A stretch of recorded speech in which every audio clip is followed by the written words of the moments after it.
ordinance. And we have awesome stuff here. All right. Let's bring the meeting to order for the June 16th, 2022 planning board meeting. First order of business is discussion of and consideration of commercial development review ordinance amendments addressing commercial solar facilities. So I know we've had some challenges with delivering packets to people. Craig was for sure one that had difficulty. Sarah had difficulty. George, did you have difficulty, but then you went to Plan B? No, or you I got got Anthony's through? email. I was able to get Anthony's one. But so with that, we'll have to correct that. I don't know what's going on, but we'll have to correct that somehow because it seems like half of our audience is not getting what we need. So we'll have to work on that somehow. Did you get it, Pete? Oh. You did not either. So I didn't got the agenda for today or the packet for today, Neither did I. but I got the email from Anthony. I didn't get the email from Anthony. Hmm. And I showed, just for everybody's awareness, I showed Craig what I saw when I got the email addresses that I could see, because I replied and I said, thank you Hmm. to Anthony. And Craig, you saw that, and then Craig responded a few days later and said he hadn't. How did you see that? I don't think because I could see the original message, but I didn't have any. Any attachments? Attached. So it's like it's getting stripped. The attachments might be getting stripped or And I only something. saw that through you when you thanked him. Oh, I see, because you didn't see the first one. You just Right. saw that I replied and you're like, what the heck? Yeah, which is So I weird, replied right? to you. Right. So then I showed Craig the email trail and I was curious if maybe there was a mistake in the email address. Mhm. Did not appear to be, but anyway, we're not going to solve it this minute. We need to get going and, but, I apologize on behalf of the town. It didn't get to Craig, Pete, or Sarah.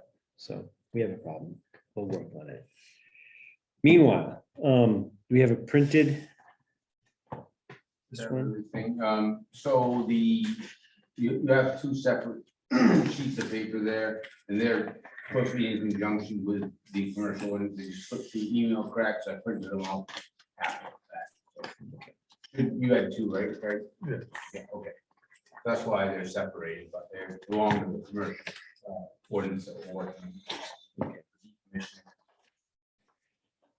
yeah, because if I remember correctly from when I was reviewing these, the email and the attachments, there was the decommissioning documents, two of them, a Word and a PDF, right? And then there were four other documents. Markup shown and final view, two of each of those. Yeah, Anthony sent both everything in Word and PDF, PDF. right? For a total of 6 documents, which can be very confusing, perhaps voluminous. Right. And I almost missed the decommissioning part until this evening when I was reviewing everything. I'm like, oh crap. So So we got everything. I think. 6 documents. I think, So I think if I'm not mistaken, let's see. When you turn the page from the agenda, page 2, amendments to existing ordinance requirements. Do you see that? I Yeah. have it all here. And so that would be, I think, page 1 of one of the documents that shows them. This is showing markup. Does that make sense? The 1, 2, and 3, yes. Right? Yeah, everything's double-sided. Everything's I double-sided. got 5 documents. Okay. Can you bring up one of them? I mean, do you have one of them so we can kind of make some progress on going through? Oh, yeah, I have them all here. The Okay. stuff that Anthony have, I have it all, and then I'm just pulling the packet from the website. So I'm good. Okay, excellent. And then they're here, so.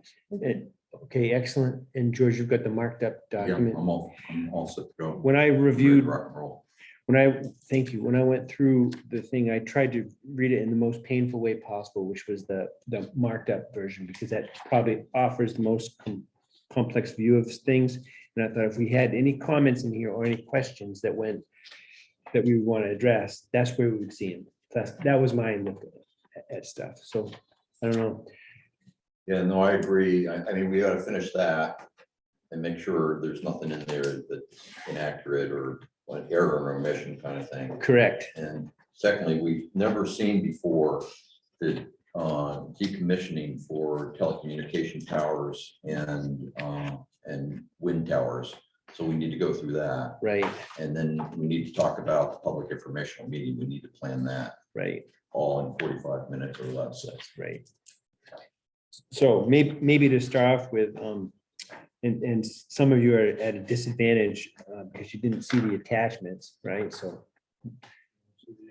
yeah, right, no email and no attachments with it. So I know when I had gone through it, I had some questions and wanted to make sure we talked about them going through it. I don't know, do you want to go page by page? I know We you're, have to, because I Yeah. don't know what's going on. okay. All right, so does anybody have any comments? When I say that, I mean, for those of us who had the benefit of using the attached documents. George, you have anything on page 1? I do. Okay. At the very bottom, in section 9.1, there's that paragraph that starts any physical expansion, reconfiguration, or increase in rated nameplate. There's similar language if you go back further in the same document on page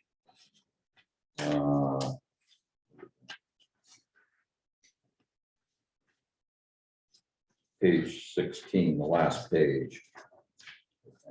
No, I'm sorry. Page 15, paragraph 17.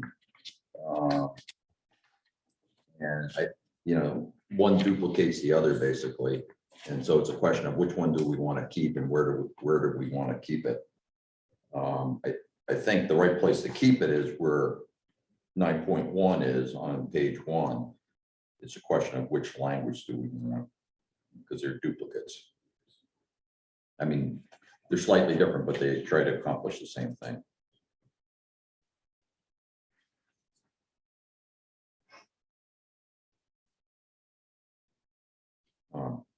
Personally, I like the language on page 1 better myself, but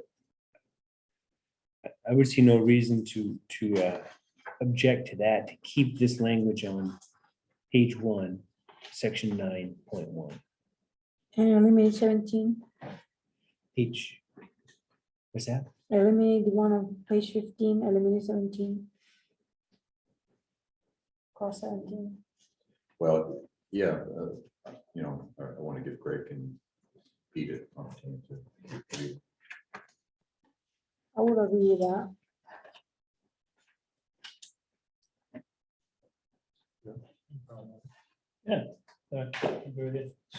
So delete number 17 on page 15.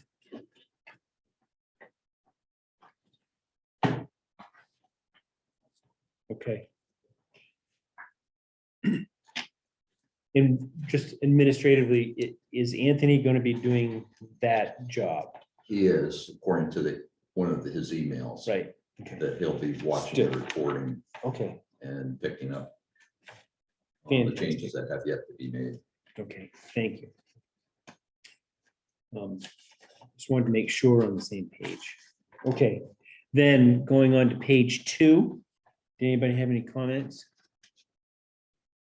I had a question.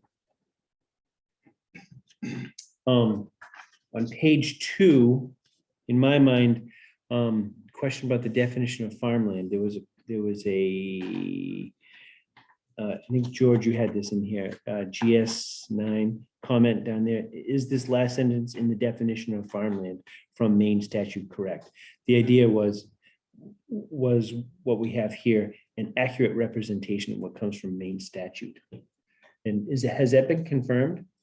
There was more to that definition in the statute.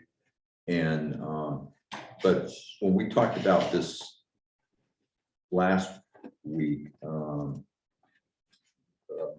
weeks ago rather,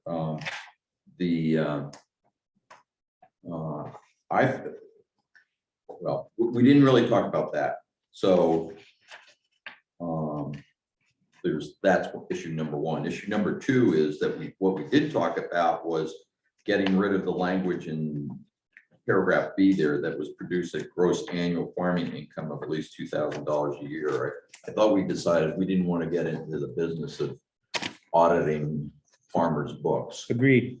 And that should be deleted from the definition. The fact that it's in the state definition, I don't think in this case matters. So B, I think, should be struck. And so C becomes B. And the next line there, the one that you pointed out, Peter. Yeah. Farmland does not include land used for woodlots, homes, farm buildings, roads, lawns, or any area covered with non-crop vegetation. I think the rest of that sentence can be struck, or it isn't even a sentence. So that borders abutting land. That can be struck, I think. So ending at non-crop vegetation, Yes. boink. Not to mention it. Where? It ends after the words non-crop vegetation, Okay. period, then strike that borders abutting land.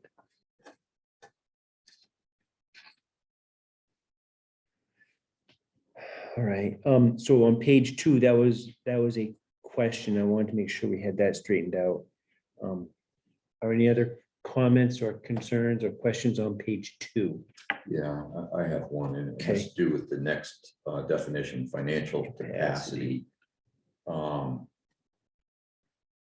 The term that we're using in the solar part of the ordinance is financial assurance, not financial capacity.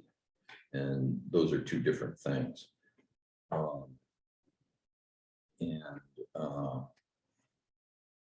Slightly different things. And I think we need to clarify, there is no unlike a subdivision, there's no, for commercial development, there's no, we don't have to make a finding about, does the developer have the financial capacity to implement whatever. So this is only specific, this is specific to the solar facilities. So my suggestion is to be consistent with the decommissioning language that we've already agreed to, that we change, rather than financial capacity, we change that to financial assurance. And then at the beginning of that sentence, we add language similar to this. With specific regard to non-residential solar energy producing facilities, financial capacity, ... means the demonstration of current and future financial capacity, which must be unaffected by the owners to fully fund decommissioning in accordance with the approved decommissioning plan under this ordinance. Okay, So you want me to read that again? Yeah, but you use capacity, you want to take that out with insurance. I'm sorry. You just read it with capacity. Oh, assurance, then change Yeah. capacity wherever it shows as assurance. Yeah. Does that make more sense, Chris? to you? Yeah, and also, do we have a definition of financial assurance in the definition page? No. That's what this is. yeah, he's suggesting that, Okay, we don't have, we're not gonna have a definition page at all. no, it is. Yeah, that's what this is. Article 8 is, Huh? This Article is 8. the definition page. And we're going over. Oh, okay, sorry, yeah, Yep. all right. Thank you, George, for You want to the, read that again? Sure. Financial assurance with specific regard to non-residential solar energy producing facilities, comma, financial assurance. Thanks for catching that, Greg. Means the demonstration of current financial assurance, which must be unaffected by the owners, or actually, in that case, that should be capacity still. Capacity. Which must be unaffected by the owner or operator's future financial condition to fully fund decommissioning in accordance with an approved decommissioning plan under this ordinance.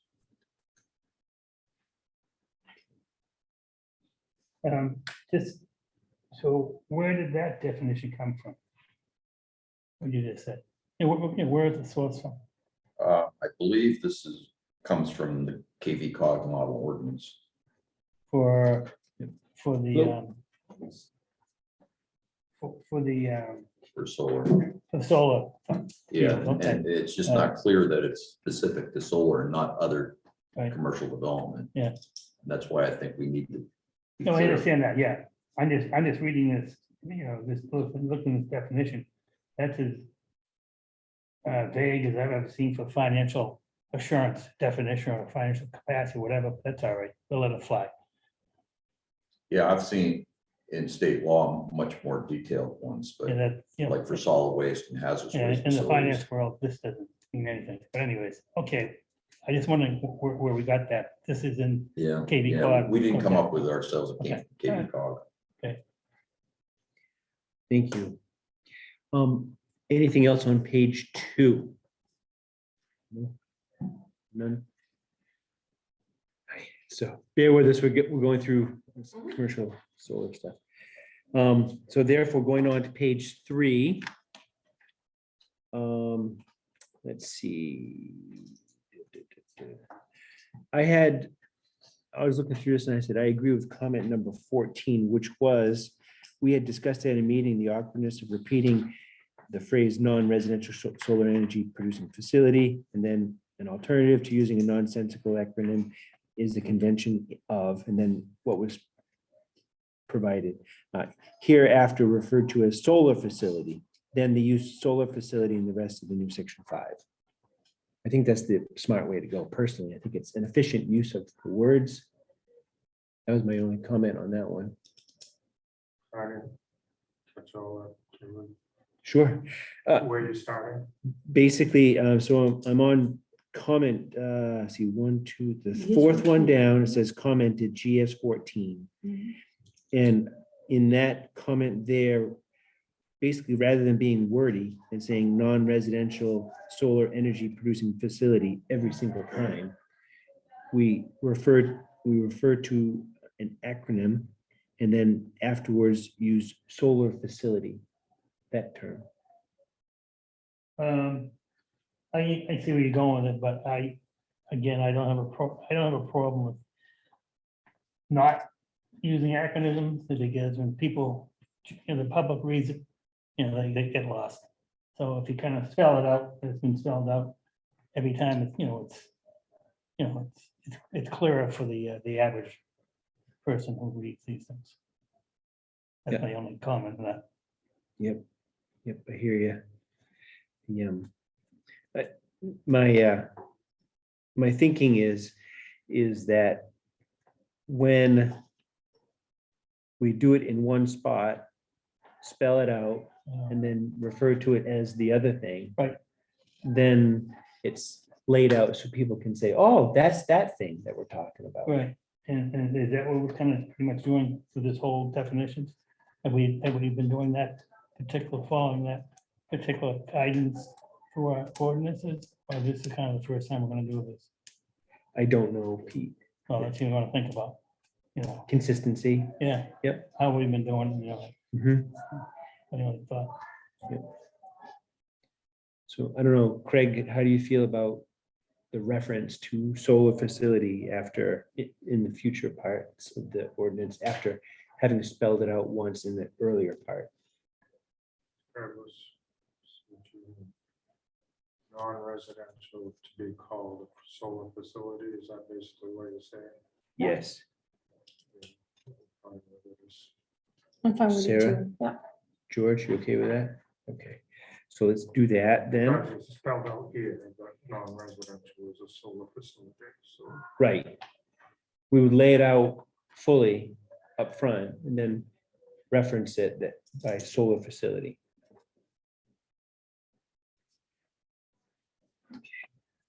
That was my comment on that page. That was page 3. Anybody else have a comment on page 3? Page 4, any comments or things on page 4? It's basically eliminated, isn't it? There's a lot of stuff that we struck Yeah. there, yeah. Yeah, I mean, a lot of these are comments on stuff 2, that's- 3, 4 drafts ago. Yeah, and when I was looking at it again, I was wondering how could. There's no metadata about the comments, The date. date and time, so it's hard to track where we are when you're reviewing it again. Going on to page 5. On page 4. Oh, sorry.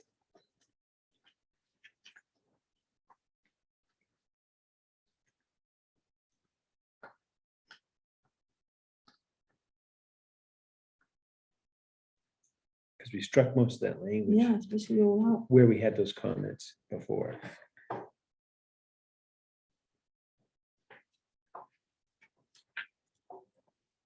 And a lot of these comments Anthony's already addressed.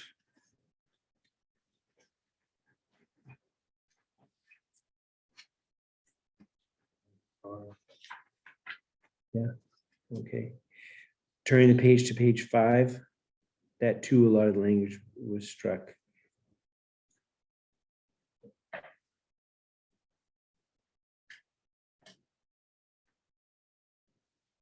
Or rearranged.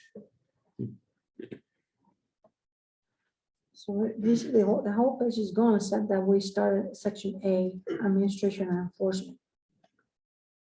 Pretty much. Are we Exactly. striking non-residential in that first sentence under 5A?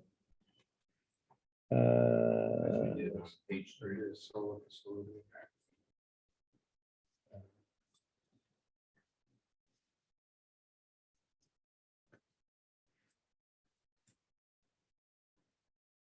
I don't see that. Where you see that in the document? I'm not sure. Yeah, the Richard, last- where are you? Section 5A, Yeah, administration and enforcement. Yeah. yeah, The first sentence, regulations related to non-residential solar energy producing facilities. Are we yes. striking non-residential? It would be solar. It will be facility. solar facility only, yeah, that's right. So we're striking that, yes. We're talking non-residential and energy producing. We only solar facilities. We'll be following suit, right? Yeah. What we said before. Are we good? Thank you. Good Thank you, yeah. catch. I'll go along with it. But, you know, Noted. it will cause some problems. Anyways, okay.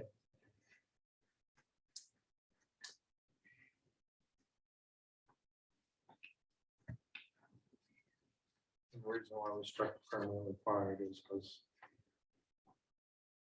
Sorry.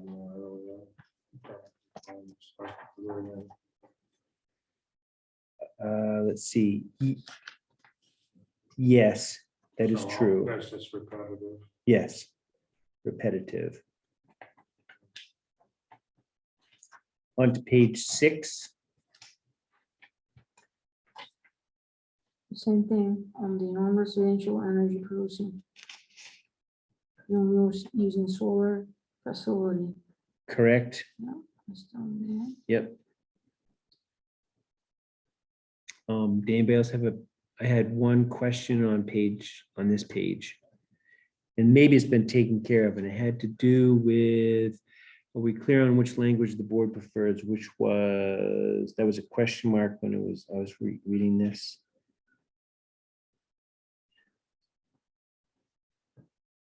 Oh, he had the last comment on this page. And he had reviewed previous minutes from video, April 7, and he had asked or stated he wasn't clear which language the board prefers. And he's pointing at number 1, additional permit / technical review, blah, blah, blah, blah, blah, blah.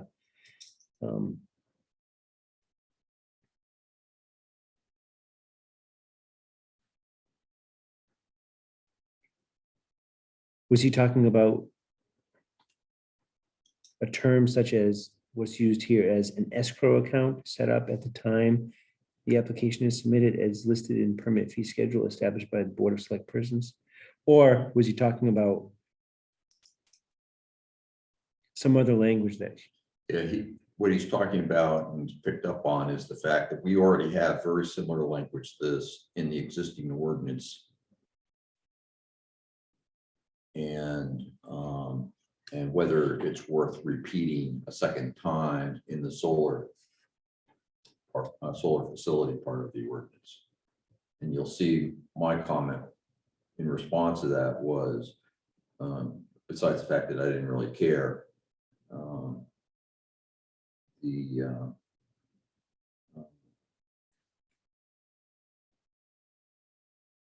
suggested some additional language.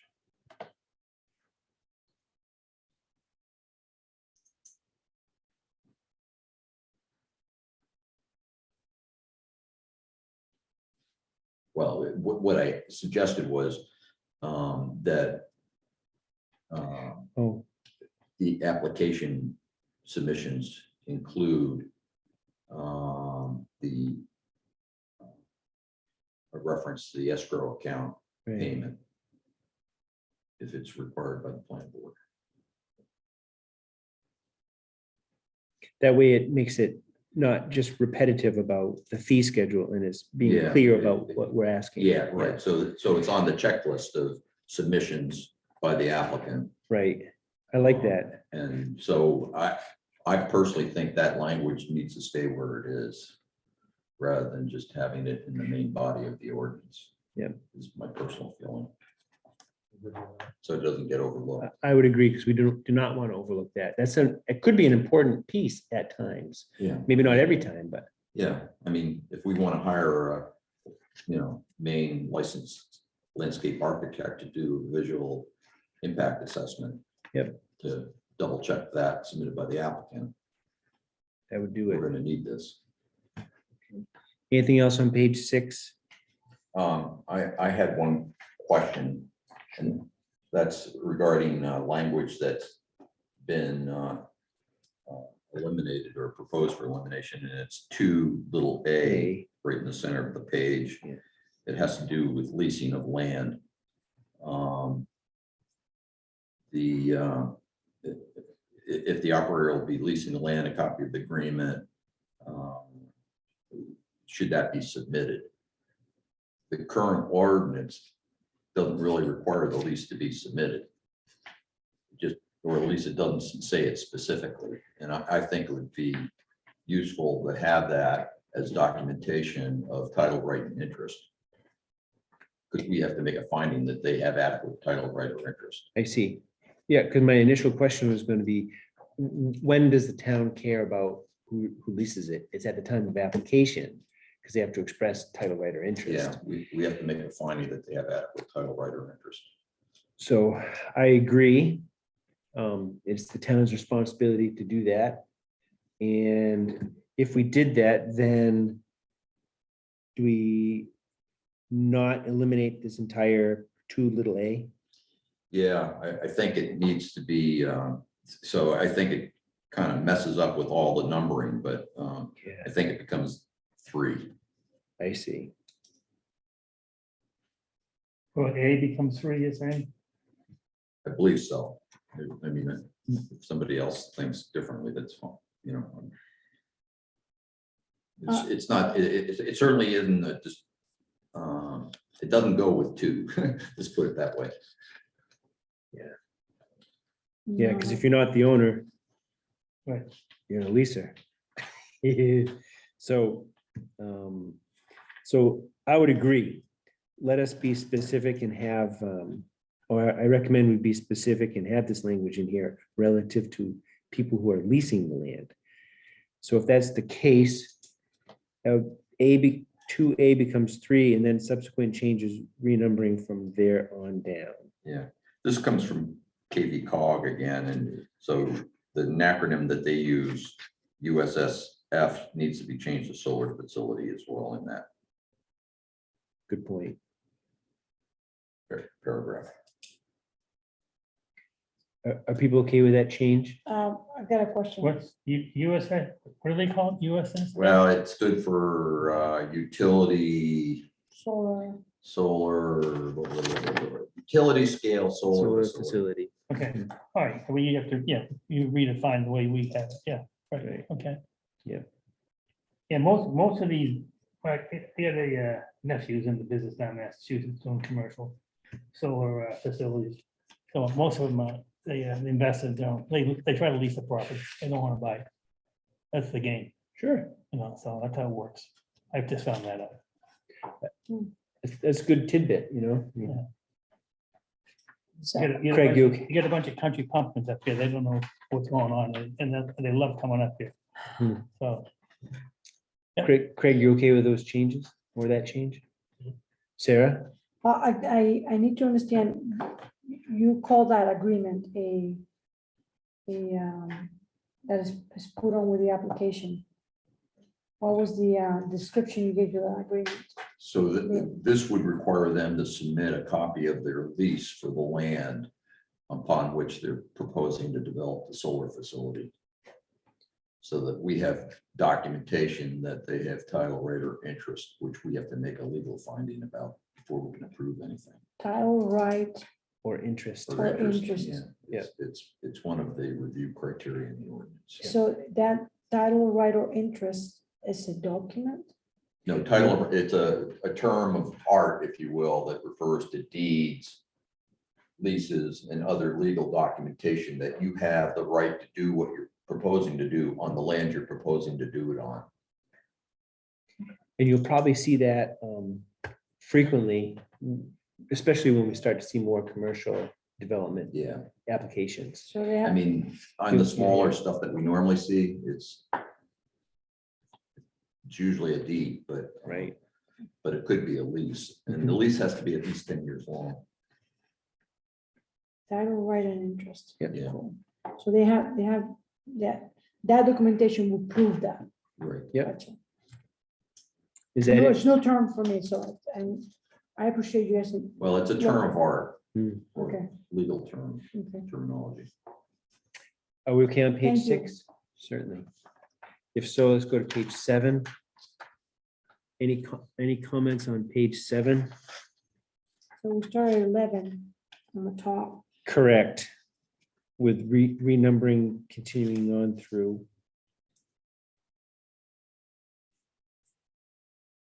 Go through 18 in there. All the way through 18. Any other comments? So it will still follow, that non-residential solar and energy producing have to be out, it's only solar facility. Yes. I found one. One on this page. And interestingly enough, under A, visual impact assessment, where it reads an analysis to It's determine correct. is correct there. Yeah. So The exception to the rule. we hedged our bet and we predicted. Someone read the tea leaves very well. Okay, are we okay on page 7? Yeah. Page 8. There was one comment in here. I want to make sure we're clear on, and that had to do with language for guidance for future boards, which, let's see. Oh, it has to do with that we only have jurisdiction over those portions of the lakes within the legal boundaries of the town of Belgrade. So do you think that what we have here for language is clear enough? Or are there, do we need clarification?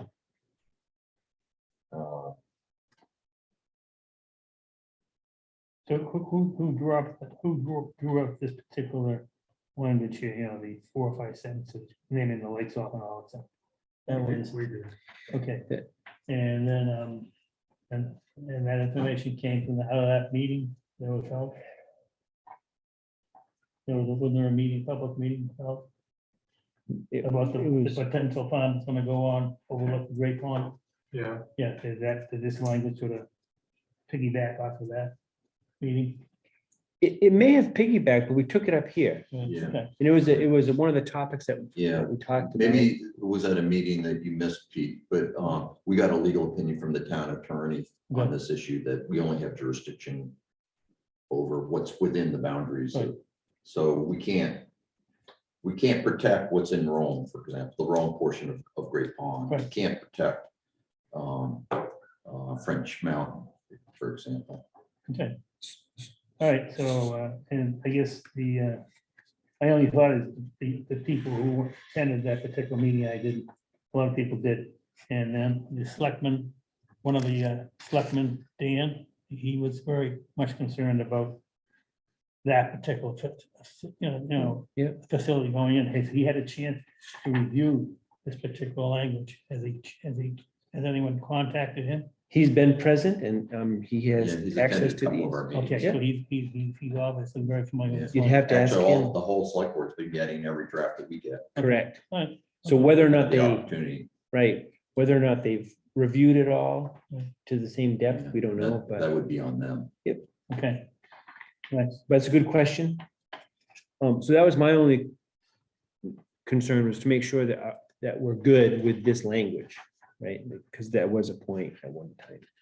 Were there any other comments on page 8? Okay, so on the visual,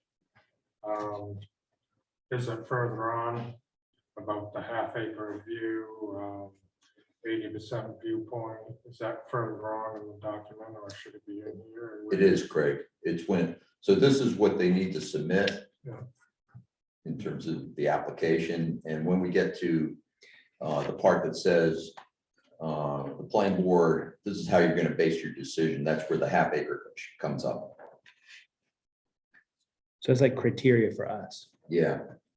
So we'll get to that. It's on, Is it Okay. 11 or that's fine. 12? it's on page 11. Yeah. Yeah, 'cause- So, in page 8, we have 2 times, when it says there, that little sentence that start with, under B, said this should, we have the USSF, F, we have to put a solar facility there, yep, and then also in C, C, the second line, had same thing. yeah, good catch. He said that the USFF was a naval ship. Yes, it was. The San Francisco. I mean, Anthony could do a word search for And that pick it up. acronym, and wherever it Yeah. comes up, change it. Yep, That's right. indeed. Any other comments on page 8? Hearing none, we'll move on to page 9. Page, Start sentence, same thing, non-residential Yeah. energy facilities coming out. I mean, energy producing, so we stay with solar and facility. any other, well, there are no other comments on there. Any concerns about language that was added? Because that's what we had on this one, basically down to D. At the bottom, we included some stuff and we struck one sentence. I thought we were good with that. And down in D, the bottom of the page, demonstration in the form of a letter of credit. Did we get into who, letter of credit from whom? A bank or a finance company, or we get into that or what? Do we care? I don't know that we care. Oh, we should, because a letter of credit from individual or finance company, you go to collect on it, good luck. And you get a letter of credit from the, that's issued by a regulated bank. It has a lot more, it's a lot more stable, bank's a lot more stable, so I think we need So to what clarify. would you that. suggest for wording to be added? No, just say a letter of credit from a regulated bank, A federally regulated bank, both, either, you can do it either or. either, Federal or state. okay, state, so it would be federal or a state regulated Yeah, bank. right. Not trying to split hairs there, but does the word bank, Well, yeah. is that too limiting or, again, I'm not being argumentative. Okay, you just maybe, we only say credit union, no, you could do a credit union. Okay. They can write commercial business now, you could say a bank and or. Financial institution, No, just a bank and or credit union, which are or is regulated by the state. Federally and state. Yeah. Yeah, right, exactly. Credit unions aren't federally regulated, are they? They're state regulated, What, Yeah. what was that Oh, again they're now? State regulated, right? What was that again? I was just asking whether credit unions were regulated by the feds. Federal. I thought they were just state regulated. No, they're federal. There's some, Yeah. um, And the state of Maine, so your states do regulate or do the financial audits for federally chartered banking institutions, as well as federal credit union. Yeah. yeah, what's it called? SCIU or something? It's Some- something it's called. It's a something. little, it's a sort of a cumbersome type of regulation system, but it, it's, I think we got to cover that way. So Pete, this should read then, every revocable letter of credit from a federal or state regulated bank or credit union. Is that what you're suggesting? Yes. Good, I'm good with that. good catch, Pete. Sarah, you okay? I'm good. I'm good with All those it. years for the George? state that counted for something. I know. Way to go. Where's the money? I want to see the money. Where's the money? All right, so that was page 9. Anything else on page 9? If not, on to page 10. Anything on page 10? Yeah, I do. On page 10, there's a whole paragraph missing that we agreed to insert as a new F under decommissioning submissions. And that is, and it's the handout that from Oh, right. It's the environmental site assessment that we Yeah. agreed to. I only brought one copy, but it was a handout at our last meeting. And I can read it if people need a refresher. So it would be, It will be, where we go, George? what's Where, that? where in the page you will go? That. This would go as F, Okay, I believe. Does everybody want a copy? I can go make a copy. Not for me. I'm good. I'll Thank take you. it. That's that on page 10.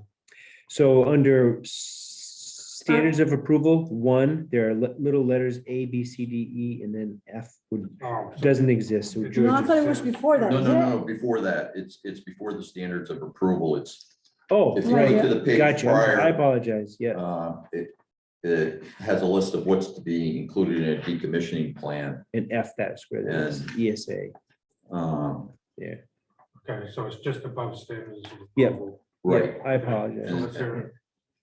so this is the language, environmental site assessment, period. The decommissioning plan shall include provisions for conducting a phase 2 environmental site assessment adequate to determine if there has been a release or discharge of oil or hazardous substances at or near any transformers, inverters, or other equipment containing liquid oil or hazardous substances as defined by state law. Decommissioning shall not be considered complete until such time as the site assessment has also been completed and submitted to the Belgrade Code Enforcement Officer. At a minimum, the site assessment shall include a soil sampling regime sufficient to find environmental evidence of past leaks or discharges. The site assessment shall also describe the nature and extent of contamination and will make recommendations for further action. The environmental site assessment shall be completed in accordance with American Society for Testing and Materials, in parentheses, ASTM, E1903-19, Standard Practice for Environmental Site Assessments, as revised, and prior to the transfer of ownership or change in use of the facility site.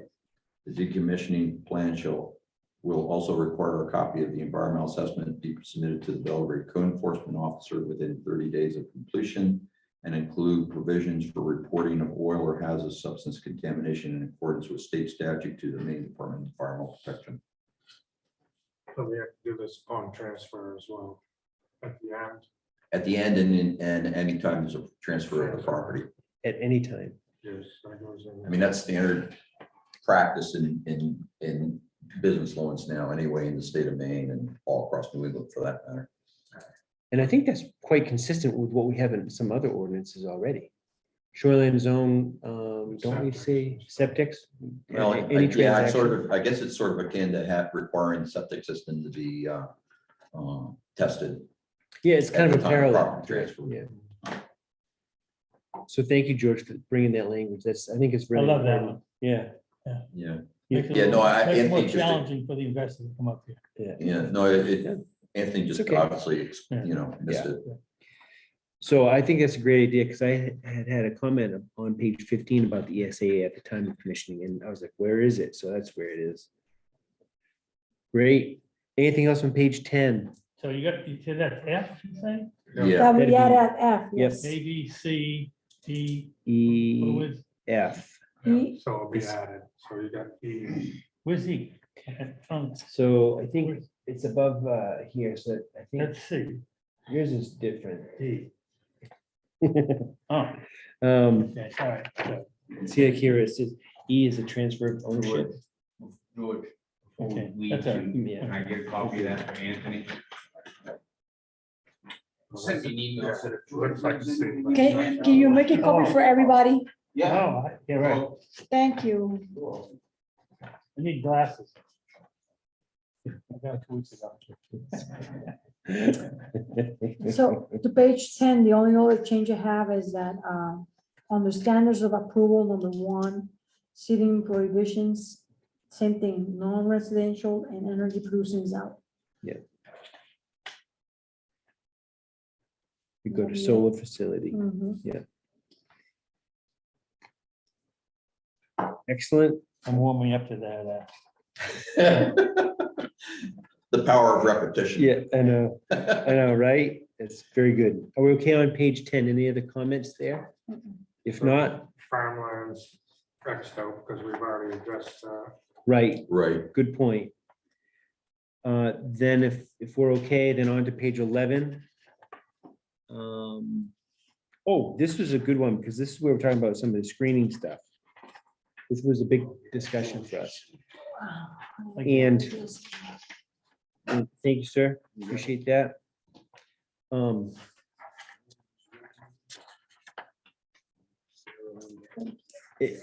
Maybe I thought we were in agreement about doing the public screening, or the screening was in reference to the public road or residence at 1 story. Am I missing something? I thought we talked about that. Because I thought you brought up the example when we're talking about screening. We're talking about the 80% obscuration thing. so We had quite a Yeah, no, discussion. we did discuss this at the last meeting, and the thing that changed is based on the last discussion, I had suggested to Anthony, and it's reflected here that it be at 5 feet from the road surface. And I don't remember, I think I had 8 feet. Suggested 8 feet above the ground surface at a residential dwelling, and based on that discussion and Craig's suggestion, I suggested to Anthony that be increased to 10 feet. Because I remember that discussion, and I thought it was a good example that you brought up about, because I think you went through it and said, well, you got the height up to the first floor, and then the first floor is 8 feet, so, so does 10 feet sound reasonable? yes. And that's where the half acre comes in. Did you see that? Right. In that same paragraph. Exactly. I need a second to read on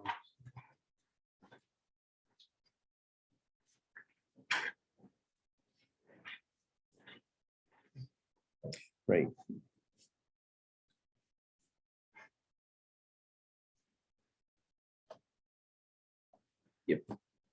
Oh, this is intense. It is intense. Picturing all this to be accomplished. It's intense. It really is.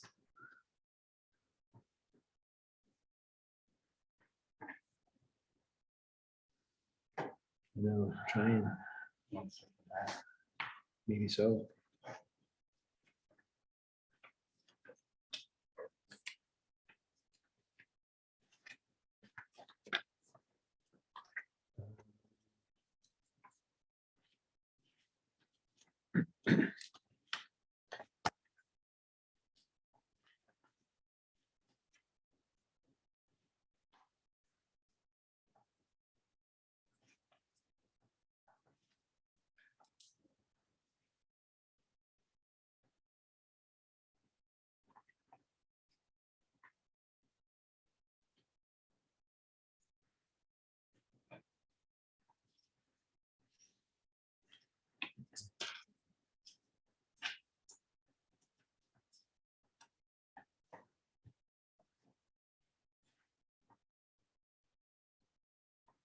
So the 0 and 5, we're taking out, we're just going 10 feet across the board.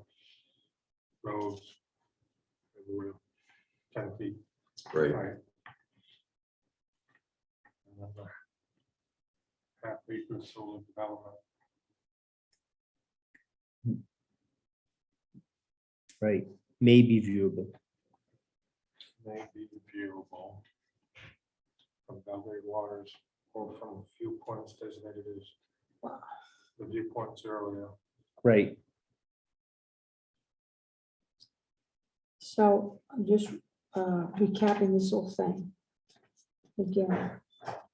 So with constraints from A to D, we basically have then out of White Ballpark, any property only 66% usable. And then we add another 15%. 66%, or it was 76%. I don't remember. Let me see. So we end up with only about something between 50 and 60% of the property to be usable for development. when you take into account the constraints that we've identified so far. yeah. I And think Depends that on the was size what, of it. yeah, it depends on the size. When you get larger sizes, right? You get to see, yeah, So.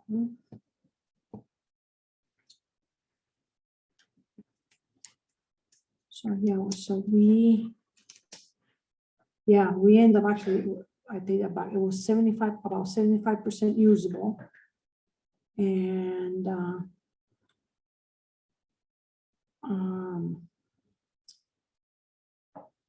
we on top of that, we knocked down off another 15%.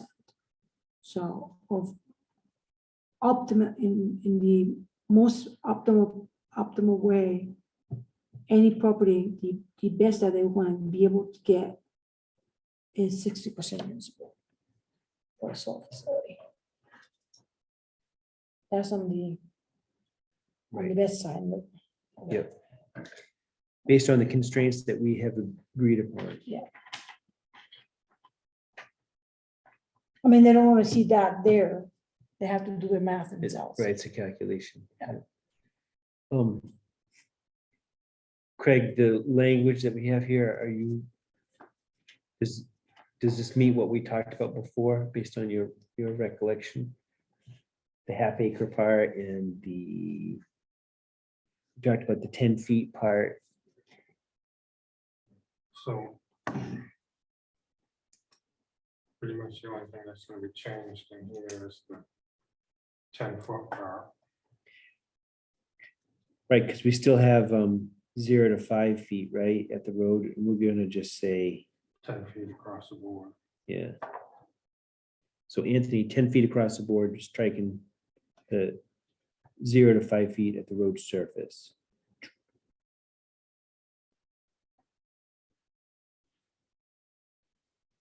The most important part. Yeah, So clear cuts 10 acres.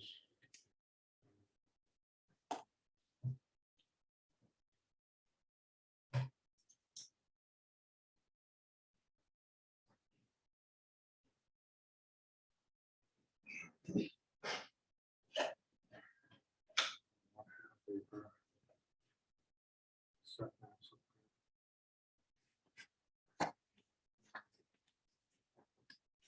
Good. you good? So Pete, you Yep. good? Now, Sarah?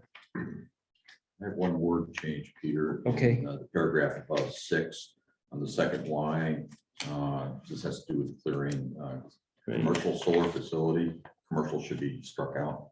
Oh, right. Good point. Sarah, you had a question? so when it says there, additional, a minimum of 15% of solar facility development and disturbed land area is to be reserved for undeveloped and natural open space.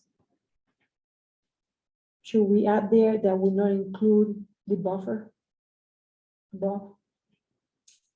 That was the discussion we had at the last meeting, and the compromise was that it would not include the buffers.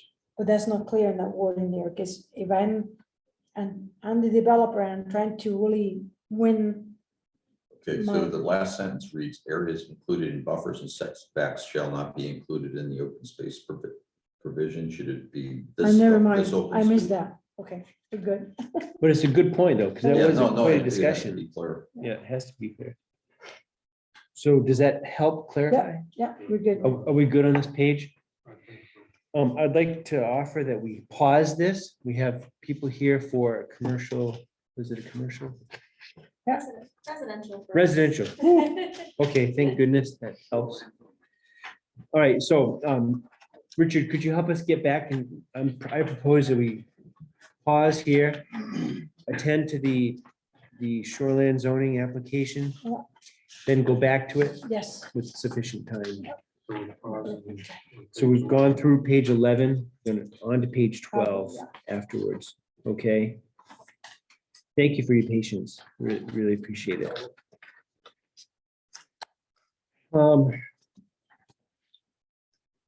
Okay, so the Kaplan Thompson Architects, you folks are representative of that company? Yes. We have Um, Kaplan here. I'm Phil Kaplan. Emily Green. Oh, okay. My name is not on the door yet. Okay, all right. All righty, and by reading this, and have you spoken with Richard to go through this whole process? Okay, Thank you. wonderful. So this application, 22-18, map 12 lots, lot 10-8. It's the 18th permit of the season. Applicants of 102 Exchange Street in Portland. And this is on 58 Alphond Lane. What you're proposing to do is demolition of existing cottage down to the foundation.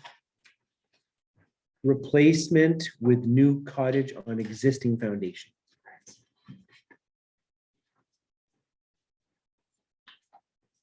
They also sent me large poster size pictures. If anybody- Excellent. I just have them upside down, so we can lay flat, but if anybody wants to see. Okay, Can't see, some of this is pretty small. perfect. Richard, do you want to guide us through any part of this? Yeah, that'd be great. So essentially, they are, as I said, demolishing the existing one, putting up another one, and words to note is that there's no change in height, of the building.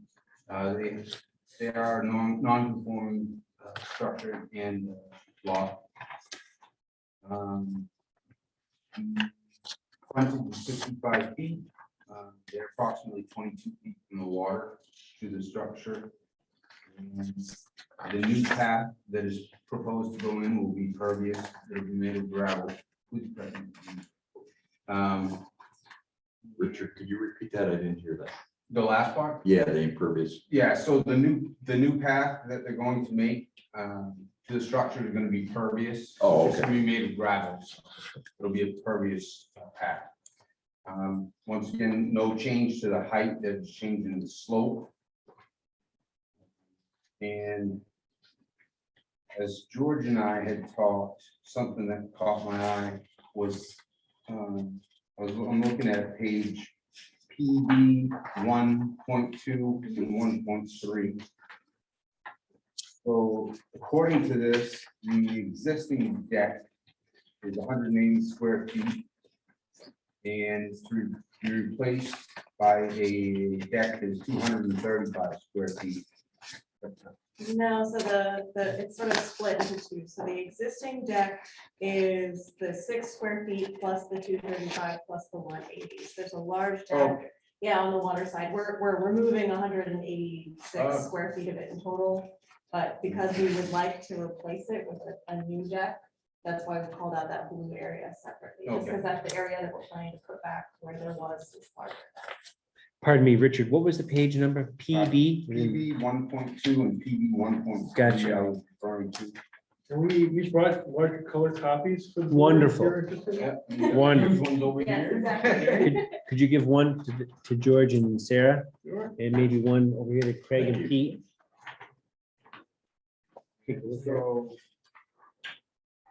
Just sort of an existing page, and then the next page is our proposed. so in essence, now Oh, that thank you. Emily has corrected that. The existing deck will be more conforming, as will the existing porch on the other side, as well as the path. They're all reducing their footprint. Essentially, that's my notes.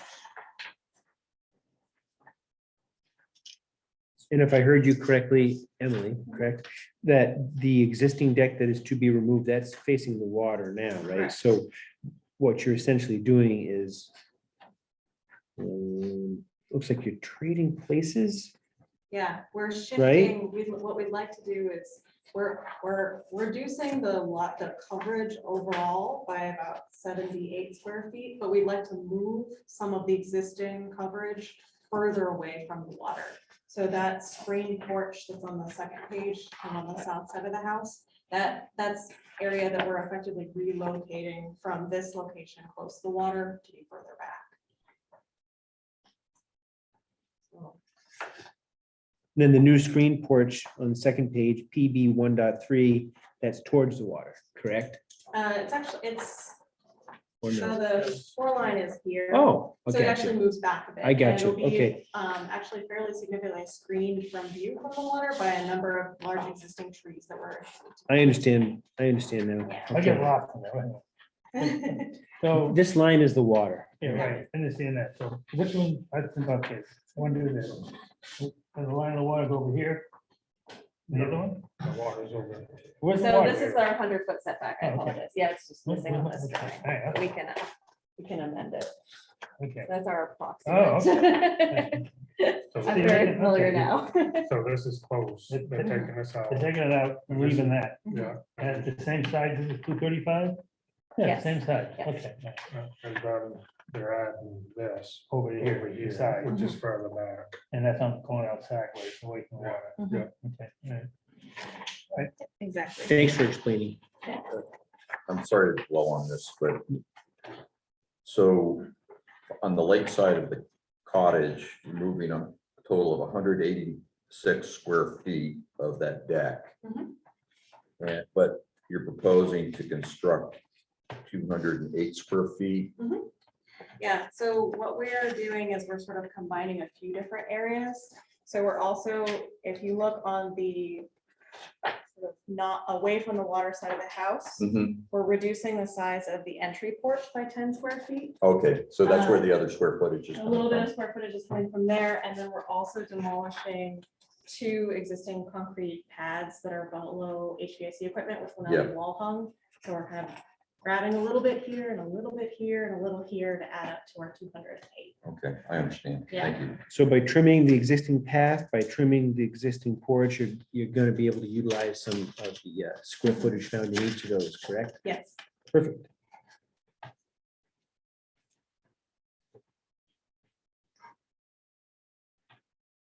So. Oh. So even when it's in front of the 10 foot distance, the 100 foot distance from the water, even when it's new, as long as it covers the same square feet as it was there before, is okay. If it were the same, they would be, if it's not increasing nonconformity, it would be permitted,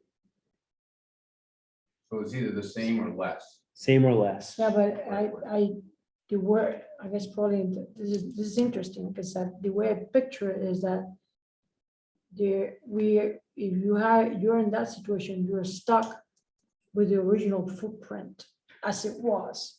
But here, we're just moving the footprint around. Yeah, That's kind of, it's true.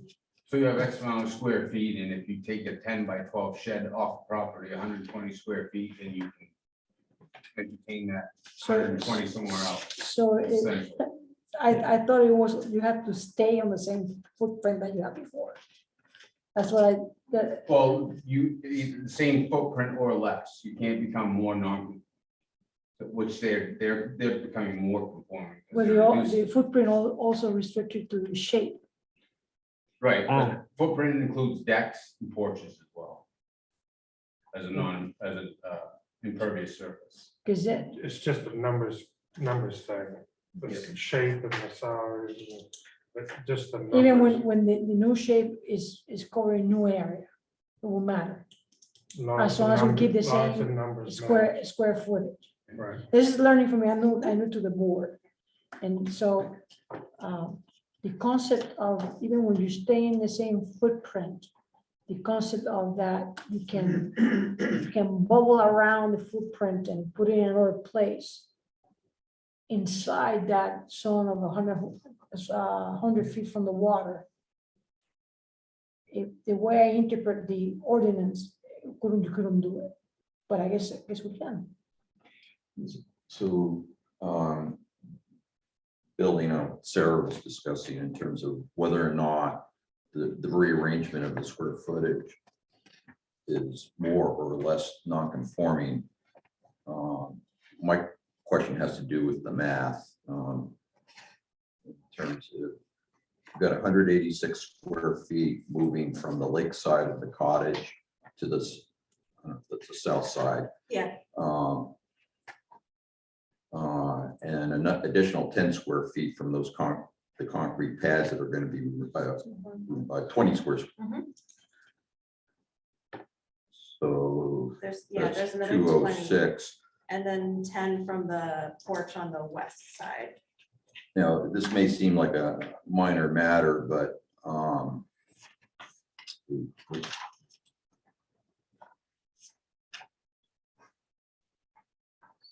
there's a couple square feet at least that's being moved from furthest away from the lake, closer to the lake. And that would be not making it more non-conforming. Yeah, in theory that I can see that there'd be probably 10 from the porch side. Yeah, sort of so entry. that's what's, Uh-huh. that's I think a problem under the ordinance. In reality, we've got 186 square feet from the existing deck, and another 20 feet from the two pads. So that's So we're at 206. Yeah. Versus the 280. Yeah, so it's a matter of 2 square feet. Mhm. So it's Really? 180 or 186? So it's, they're just broken out into two different areas. So there's this little sliver up here, that's another 6. So together, those are 186. Oh, I see. Yes, I missed yeah, that. every Thank single, each little colored area gets its own little tag. for- Sure. I mean, I purposes of realize it counting, may yeah. seem like a small matter, but we can't approve something that makes it more non-conforming. So that's an issue. Yeah. What you have to do is just to reduce that deck to be 200,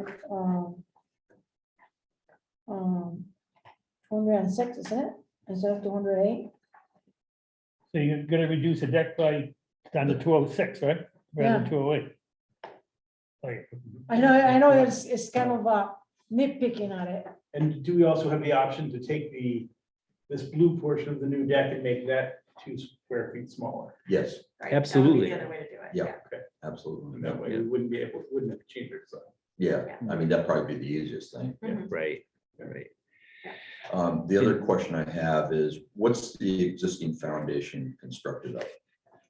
It's a concrete foundation, frost wall, about 4 feet deep. Okay, and that's going to be retained intact. Correct. Thank you. and if they wanna put down a cement floor, they can, right? Is there dirt down there? It's dirt insulated and. If they wanna put Poly down on top of cement, it now. they can put cement, right? Well, they're They going to want it? retain with the cement that's there. Oh, Yeah. oh, Inside. they put it. Yes, we're just building a new frame floor on top of it. okay. I mean, the only Oh, reason no, I'm, no, wait a minute, sorry. And all I'm just saying is, if you have a dirt floor down there now inside the frost wall, you can put a cement floor in there as well, if you wanted. Yeah. Okay. Okay. Sure. Just want to let you know. Yeah, thank you. The reason I bring it up is because it takes having to move a non-conforming structure to the greatest maximum extent possible, or practical rather, Right. off the table.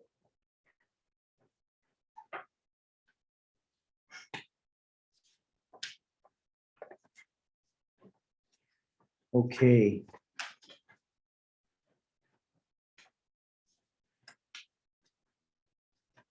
So I want to hone in on a very clear objective about how we're going to not make this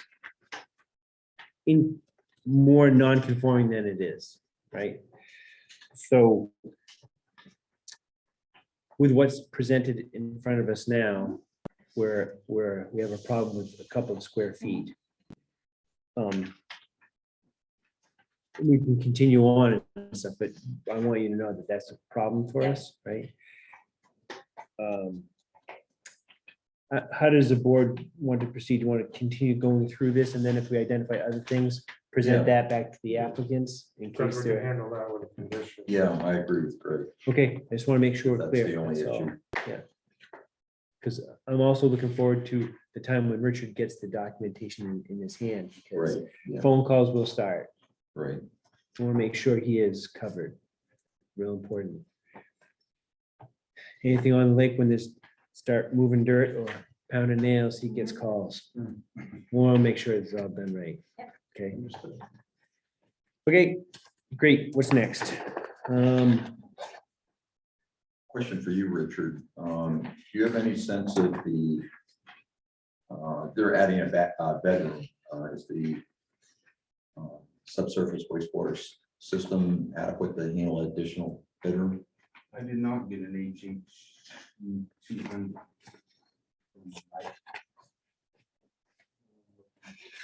Which one are you looking at? I'm looking at page 1, Yeah, question Six. 6. Mhm. Present number of bedrooms, 5 bedrooms. Oh, yeah, I meant on Yeah, on the site plan. Oh, I don't know. down the yeah, road. we've got the existing house plans as well as the new, so it's just a count. The existing plan has 3 bedrooms on the first floor and 2 on the second floor. There you go. And the new plan has 3 on the first floor and 3 on the second floor. So that means that your septic needs to be producing at least 90 gallons per minute extra.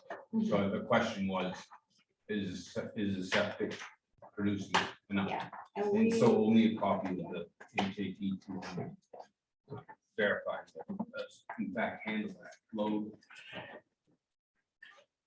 So there might be 2 conditions.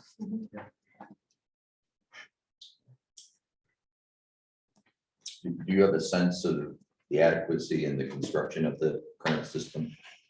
we do, but we've also been in contact with a septic engineer to evaluate the current system and ensure that it is robust enough for the added load.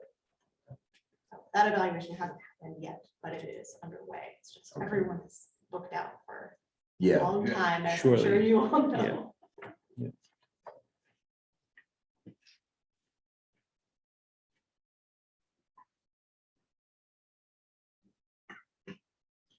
just make sure, not that this is particularly all that important, but make sure I'm looking at the right parcel or sub-parcel, or I know the land ownership down there is really funky, Mhm. but is it what's labeled as on the existing conditions plan as 4th parcel? That's correct. Okay.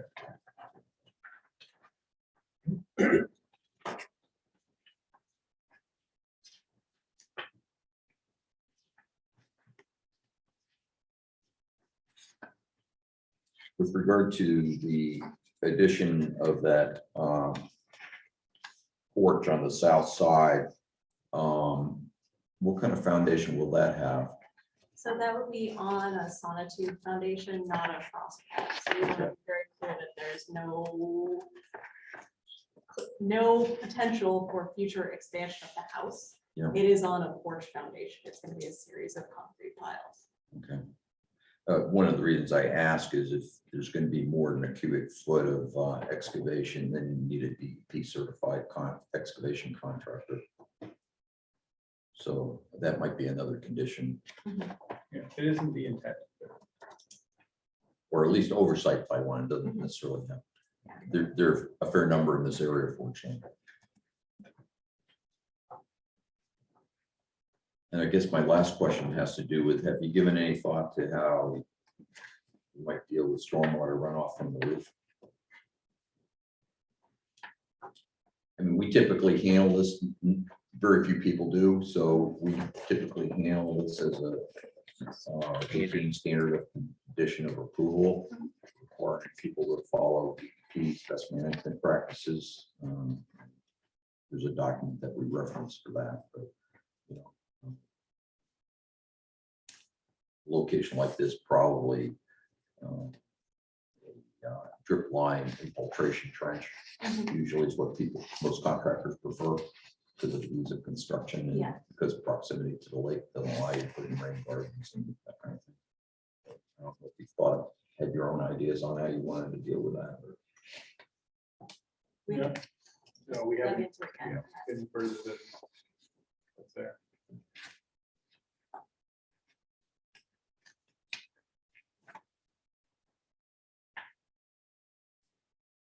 So when the new construction occurs, will the roof line stay the same? So the ridge line of the roof will retain the same height as the existing house. The pitches of the roof are gonna change. But the direction of them is the same. The correct, yeah, correct. What is the total height of that right now? It's, I believe it's 26'9½". Double check myself and test my memory. We have the elevations in here. What, 25'9½". Don't trust my memory.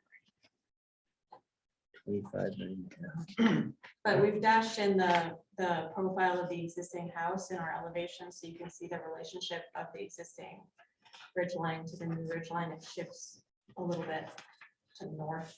It's an A2.1. I penned that in, Sarah, on page A 2.1, the height 25 feet 9.5 inches.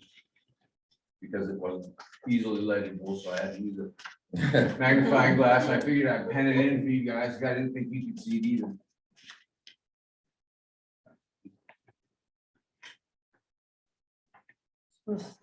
oh, It's beyond 25, huh? right. You see where you're saying? Yeah, right here. Right here. Yeah. It just can't be higher than the elevation of the existing structure. It's the greater of the two. And so this will not exceed that. Right? Correct. Correct.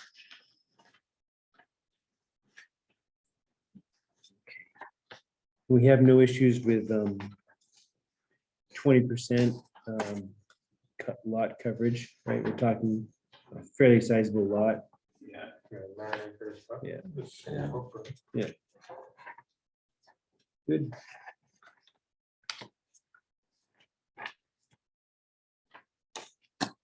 Okay, so I'm going through this as we have so far. Do we have any other questions for the applicants? I'm sensing already 3 conditions probably, and this standing one. So question for Richard and the rest of the board. If the HHE 200 comes in and there are questions about the adequacy of the system, what do we do then? Where is the system? How far back? I sort of know in the, over there, Oh. level of information, but I don't know with accuracy. Right. Pretty sure Yeah. the system is to the west of the Yeah. structure. It's the west existing house, but it's pretty far back. Sort of in this direction. We don't have. Okay. It's Okay. certainly. So there's not no the- communal system for the whole campus or No, whatever? Correct. no, The definitely not. septic is individual to the house. So in answer to your question, So it's within 100 feet of the lake shore. right. And so if it comes back and says it's insufficient, then it does not meet the criteria that's met in one of the conditions, right? Mhm. Well, I guess That's what that I'm, means, that's what I'm hearing. And I'm sorry, just a clarification, it's the septic system is not within 100 feet. Oh, I'm sorry, maybe I misunderstood where Yeah. you're showing me on the drawing. Yeah, it's beyond 100. It's Oh, well it's beyond, beyond it's well 100 feet. beyond 100 feet, because I know it's beyond the driveway. And the Oh, existing oh, it's beyond driveway it. I thought it was between the yeah, driveway and the cottage No, based no, on what it's, you it's out here somewhere. Oh, okay. Yeah, My it's actually, mistake. it's a fair distance from the house. Okay. But the question remains, because, you know, we're basically delegating to Richard authority of approval or denial of the permit based on his review of the HHE 200. Yeah, well, it's an easy answer. If the septic system can't handle it, they're gonna have to revamp the septic system, because we can't set a precedence of approving this Right, for you folks, whereas we don't for anybody else. Right. right. But you guys are quite assured, right, that you can handle 5 bedrooms. Well, So and the we, septic can handle. 5 we bedrooms. absolutely want to have a septic engineer tell us that, because we also have a vested interest in not overloading the septic system and having a Right. very unhappy client, So so. worst Good case, point. Right? worst case scenario is just put a new septic system That's what I in was to get the thinking. permit, Or remove a bedroom. Right. or remove. it. Yeah, or remove a Make the bedroom. bedroom a rec room. It would be a conversation back with the owners Mhm. to decide how. I bring it up only because it means we have to take great care in how we word that condition. Oh, yeah, I agree. It isn't just a matter of submitting it to the code enforcement officer prior to construction. Right, we want to make sure It's submission and And- approval. so we will be careful with that. I have some thoughts about the process and we'll cover it afterwards. So therefore, how do we feel comfortable to go on to the findings of fact and conclusions of law aspect? Yes, You're saying yes. Craig, ain't no other questions? same. We're good to I'll go? with it. Please bear with me as I have to write, not type. So the applicant is Kaplan Thompson Architects.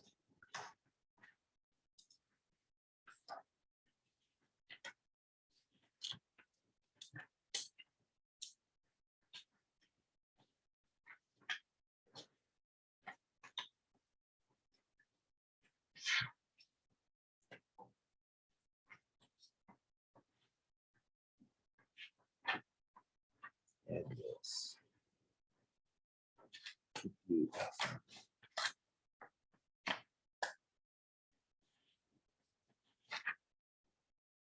Okay. So Belgrade Planning Board, findings of fact and conclusions of law. This is application for shoreline permit 2218. The applicant being Kaplan Thompson Architects for the property found on 58 Alphon Lane, tax map 12, lot 10-8. The applicants on today's date applied for a shoreline permit for the demo of cottage down to foundation.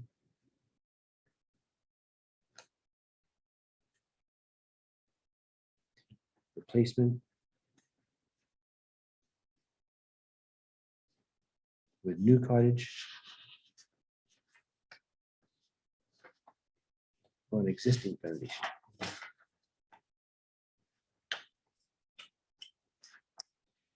The application was presented to the planning board today's date. This is first we've seen it, so this is 6/16/22. Then this is a process that involves lots of questions and we have to vote. Then we do a call vote because we're doing virtual and physical presentation. So just want to make sure you knew. Okay, based upon the application materials, testimony statements, evidence documents and other materials submitted. Bear with me just 1 second.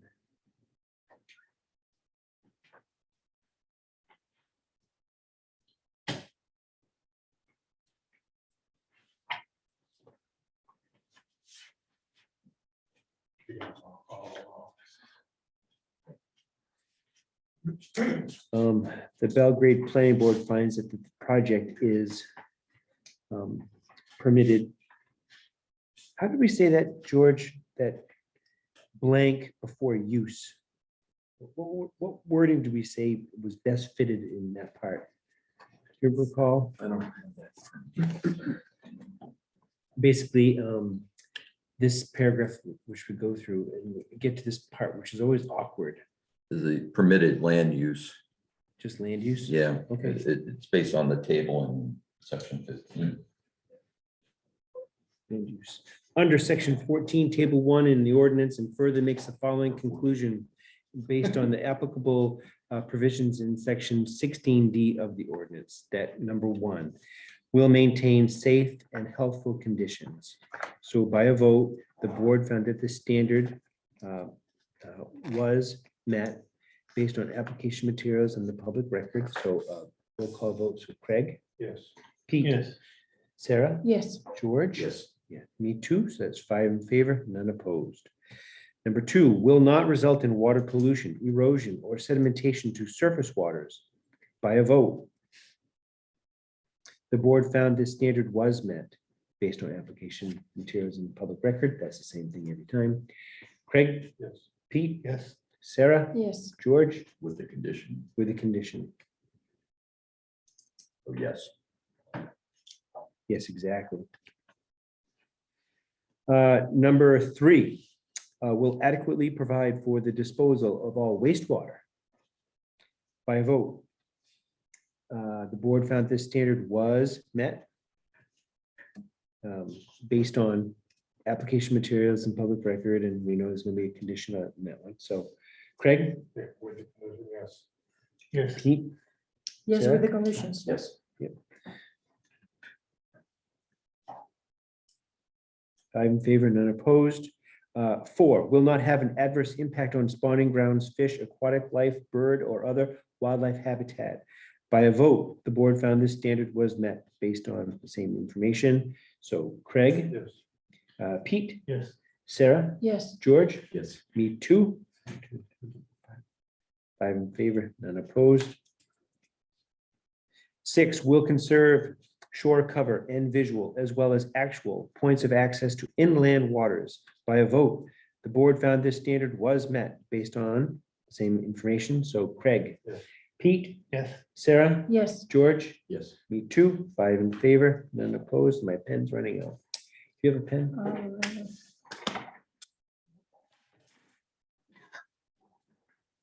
Thank you. that was a terrible throw, by the way. Did you get that pen from Danny Lumber? Yeah. No, yeah. I know, I know.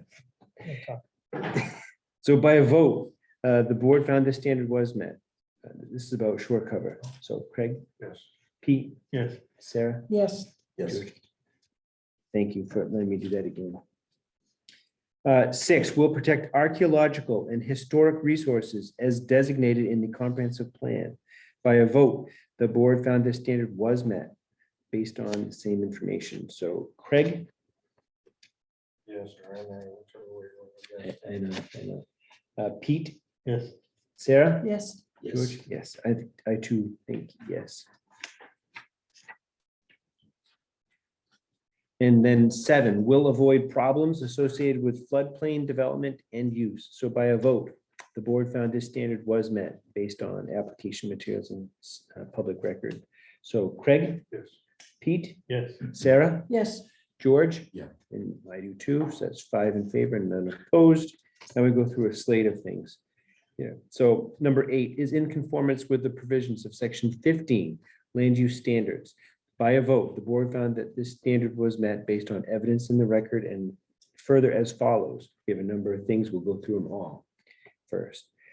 Minimum lot standards, so that's NA. Principal and accessory structures, Yes. I think so. Campgrounds, NA. Individual campsites, NA, NA. Commercial and industrial uses, NA, parking areas, NA, roads and driveways. NA, They propose no changes to their roads or driveways. H, signs. NA, I, stormwater runoff. Yep. Septic waste disposal systems. Yep. yeah, K, essential services. And NA, L, mineral exploration and extraction. NA, M, agriculture. NA, N, timber harvesting and land management roads. NA, O, clearing or removal of vegetation for activities other than timber harvesting. NA, P, hazard trees, storm damaged trees, and dead tree removal. NA, Q, exemptions to clearing and vegetation removal requirements. NA, R, revegetation requirements. NA, S, erosion and sedimentation control. NA, Is it Okay. yes? I think it's yes. sorry. Yeah, it's okay. So we talk it out, right? It's good. T, shoreline stabilization. NA. I would say NA. U, soils. NA. Not proposing a new system at this point. V, water quality. Yes. Yes. W, historical and archaeological sites. Could be an Indian campground, you never know. Never know. X, resource protection. So it's not in that, so I would say No. NA. And we will vote in a minute. Well, actually, we should vote on number 8, I think, as a. This is it. So quick recap. So for yeses, we had for principal and accessory structures, stormwater runoff, septic waste disposal systems, erosion and control. So we had 4 things there. And water quality, 5. Okay. So all in favor that this is in conformance with those? So Craig, Yes. Yes. Sarah, Yes, Yes, George, with the conditions. yes we've with already conditions. discussed. And I too am in favor of that. So that is 5 in favor and none opposed. Now we get to the fun stuff. Conditions. Conditions of approval needed to meet the required shoreline zoning ordinance findings in section 16D. You can see we have a standard one here, which we've referenced in the past. You understand what this says? You've probably seen the DEP booklet or information before. Okay, super. Do you need me to read this for any reason? Read it off? Okay, great. So this would be one of the standing conditions, right? We had some other ones I think we wanted to make sure that were in there. Yeah. The first one I'm going to point to would be the reduction of 2 square feet of the something. So does anybody want to take a crack at that? I'll give it a try and the rest of you can do the wordsmithing. So with regard to the adequacy of the wastewater system, Wastewater system. demonstrate the adequacy of wastewater disposal system by submission to and approval of Form HHE 200 to the code enforcement officer prior to the start of construction. Does that work for you, Richard? It does. That's the HHE Yeah. one. Okay. I mean, we could add Department of Health, not health, DHHS, whatever the hell they're called, this Yeah, the Health and Human Services. Yeah. Yeah. All right. That sounded good to me. Do you mind reading it one more time? Sure. Demonstrate the adequacy of the wastewater disposal system by submission to and approval of Form HHE 200 to the code enforcement officer prior to the start of construction. You're in agreement with that, right? I didn't capture all that to write it down as you were talking, which is fine. It's been recorded. I think we will go with that. And I'm going to refer you to please make sure, if you don't mind, that that's captured somehow, because I couldn't write I it mean, I all. have it written right here, Peter. Yeah. Now, I let's will try do that so. again. No, I will do it afterwards. Okay. Yeah, Yeah, I don't want to waste their yeah, time. yeah, yeah. Right, so we're good on that one then? Yeah. So I would. I have entertain a another mo- one if Yeah, we nobody have, else. Oh, we does. want to do, we have two more. on there. okay, So we have that without, that's for the, that will cover the septic systems yes, concept. yes, So then we're talking about resolving the 2 square feet difference between the old structure to the new structure. right, so that, because otherwise it would be increasing non-conformity. That's right. So we have to put that down there somehow, no? Yeah, As but a it's not condition. between the structures, it's just the location of it. We just have to reduce 2 square feet. Somewhere. Yeah, What I was gonna suggest was, prior to the start of construction, submit letter to the Belgrade Code Enforcement Officer describing,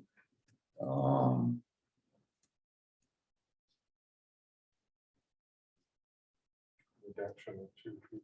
They have to submit drawings too.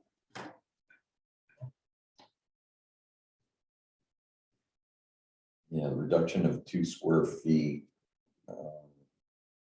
Well, let me ask you a question. Are you certain you want to take it off the deck versus? We would take it off the deck. Okay, Simplest so, way. yeah, a letter to the Belgrade Code Enforcement Officer documenting that 2 square feet will be removed from the lakeside deck. That work. Or 2 additional square feet. What is proposed? Because we're already removing a certain number of Yeah. square feet. Yeah, and that would be also prior to the start of construction. Yeah, it's simple. prior to start. Okay, Do they have to Great. submit new drawings for that? No, I don't think so. Not the way I worded it anyway. My intent was to avoid that. I think a letter just stating they're making the deck 233 square feet. Well, I like that, using the number. That we way, have 235, yes, it'd be 233. So it will be reduced from 235 square feet to 233 square feet. That's an improvement. okay, great.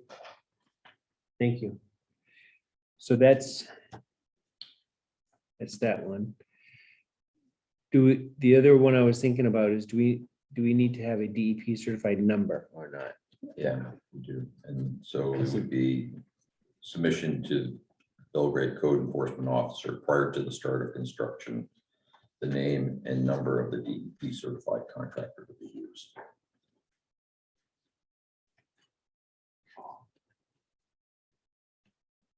Excavation contractor, I should say.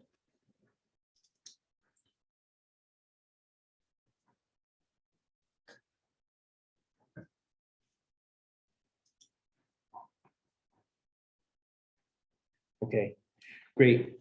Thank you, George. So with those things, we have a total of 4 conditions of approval. One is the standard one. The second one is about demonstrating the adequacy of the disposal system. The third one is to do with the, prior to the start of construction, submitting a letter to the CEO, documenting the reduction in the number of square feet from 235 to 233 of that deck. To then go along with the rest of the plans you've got going on there. And then number 4, the submission to the Belgrade CEO prior to the start of construction, a DEP certified construction number, is that what it's called? Yes. Excavation. Excavation, thanks. I'll capture that language in a second. So are we clear? Yes. Excellent. Are we good? Yeah. So we have 4 conditions of As approval. far as we know. Yeah, I know. We're trying to be very thorough with this, and thank you for your patience as we do this. So based on the above findings of fact and conclusions of law on 6/16/20 2022, the Town of Belgrade Planning Board approved by a vote of, this is where we'll vote, the shoreline permit application of, and this is Kaplan Thompson Architects.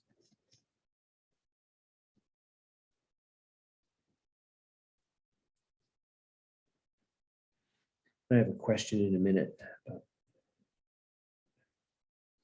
Yeah.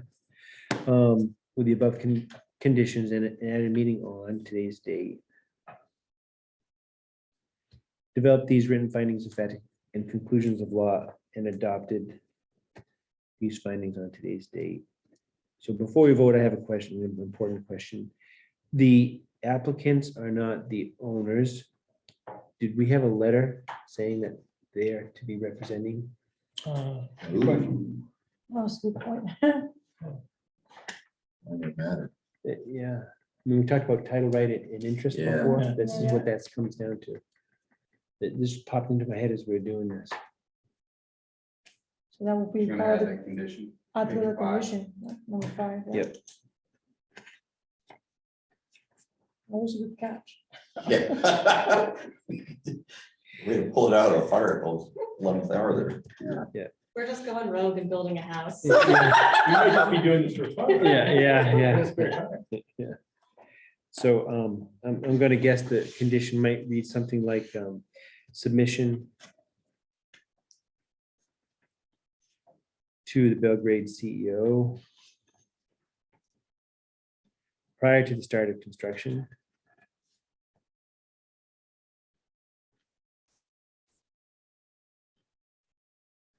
A letter authorizing, what's a good word? What's a Yeah. good phrase?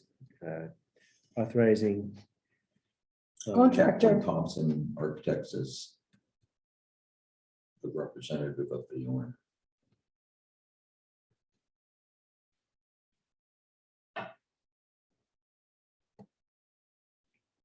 And on the application, the owner is the Belgrade Lakes Realty Trust.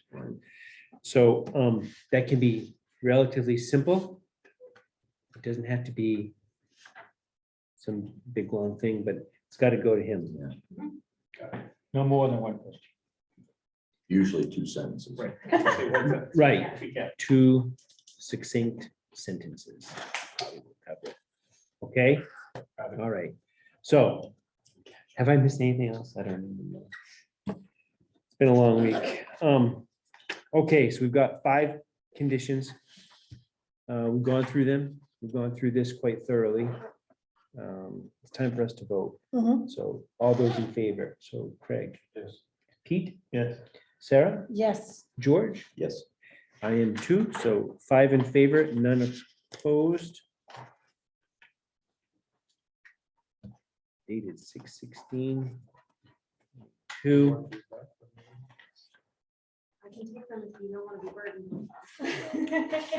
Yeah.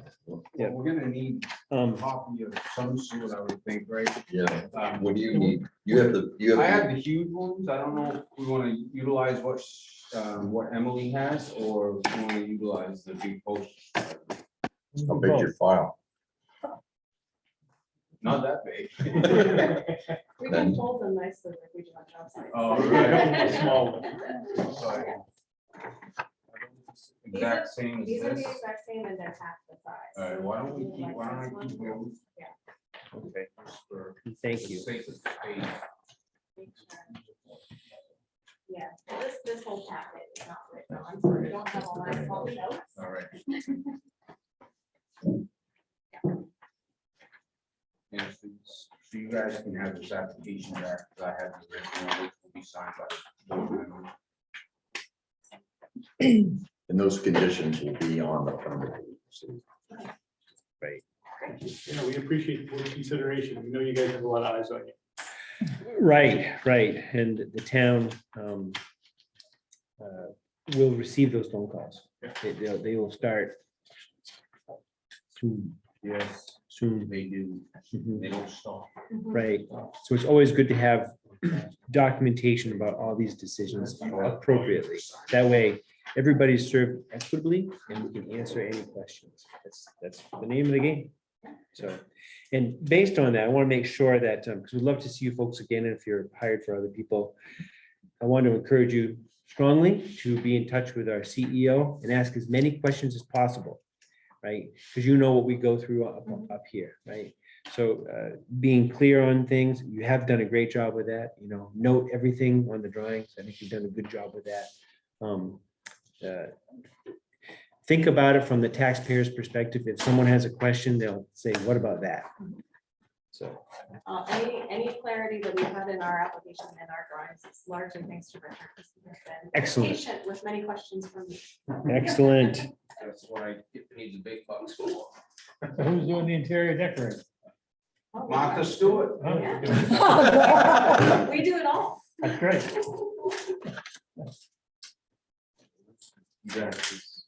So, Scott, there's no- Thank you. Yeah, I'm sorry. Here.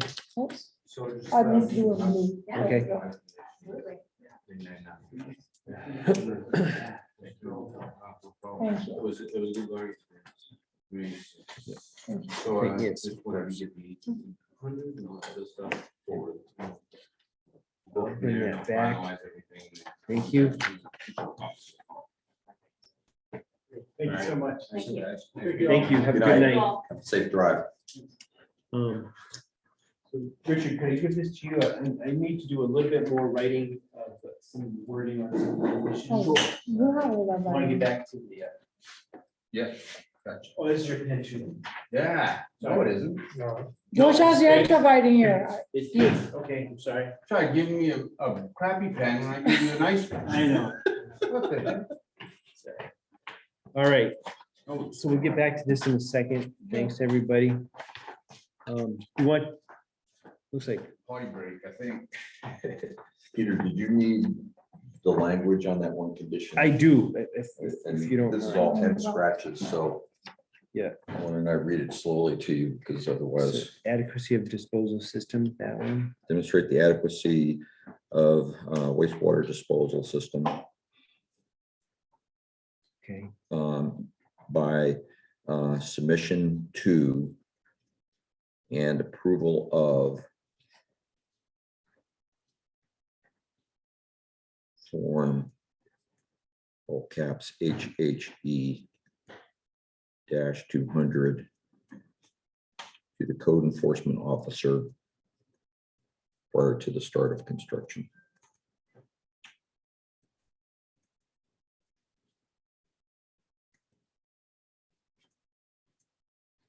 okay, great, thank you.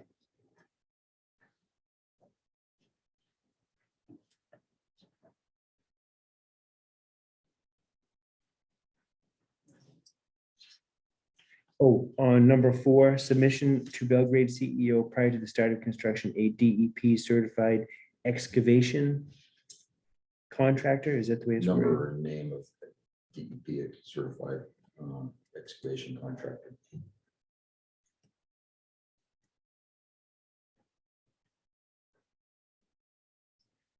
A number and name of DEP certified contractor? Mhm.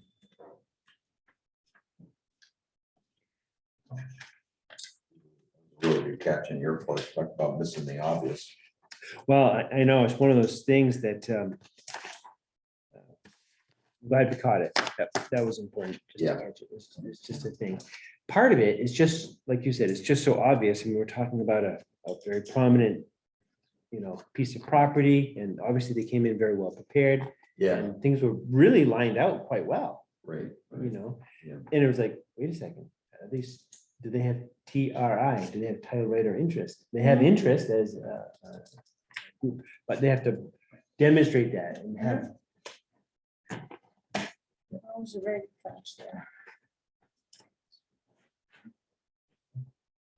So, and I didn't want to vote on it. And then, yeah, no, Richard, you're going to have pen scratching there. And I'm not gonna take your pen, I'm just using it right now. You say that now. I know. I've heard that before. I know, they tend to walk. Oh, my gosh. So we have to go through the commercial Go here. Oh, yeah, we have more to do, for sure. Yeah, then we're done, right? 15 more minutes. I'm just kidding. I, I don't know how much longer. I don't know. I don't think it's gonna be more than half an hour. We have to try. 16 pages, we're reading like page 11. Okay. But I'm, We have it's two, okay. Yes. two important things to talk about there. Yeah, and then after that, we have to decide on. the Public hearing thing. Right. Do we have, does anybody, can anybody put their hands on timeline? Let's see. I have that in the computer. I can pull it up. I know in some of the paperwork, it's been part of what we tracked. Hang on. Okay, I think I have it here. Right,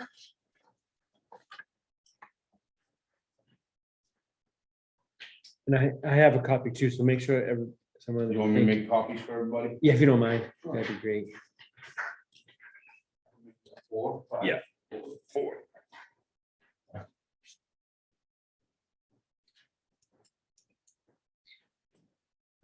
Okay, Tukey's old store, someone poured some gas. It looks like he got a cigarette hanging out of his mouth. Yeah. Those were the days, man. Yeah, Right. Yeah. That was really volatile gas. That- yeah, oh, sure, yeah. Okay. Are we okay to get back to, we're on page 12, if I'm not mistaken. 11. With, Highway in page 11, isn't it? Finish page 11. We did, yep, so we went 6 and 7. Yep. I thought we went halfway on. that's-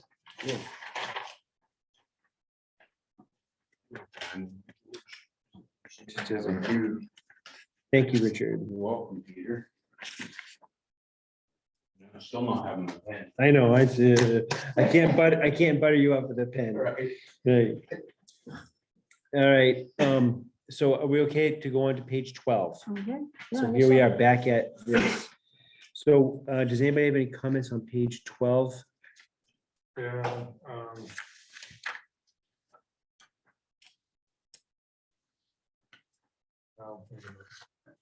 Trees shall be a minimum of 6 feet in height at the time of fair, and spaced no more than 30 feet apart. Than 30, I mean, they gotta, and later on it says to achieve the effective visual screen of 80%.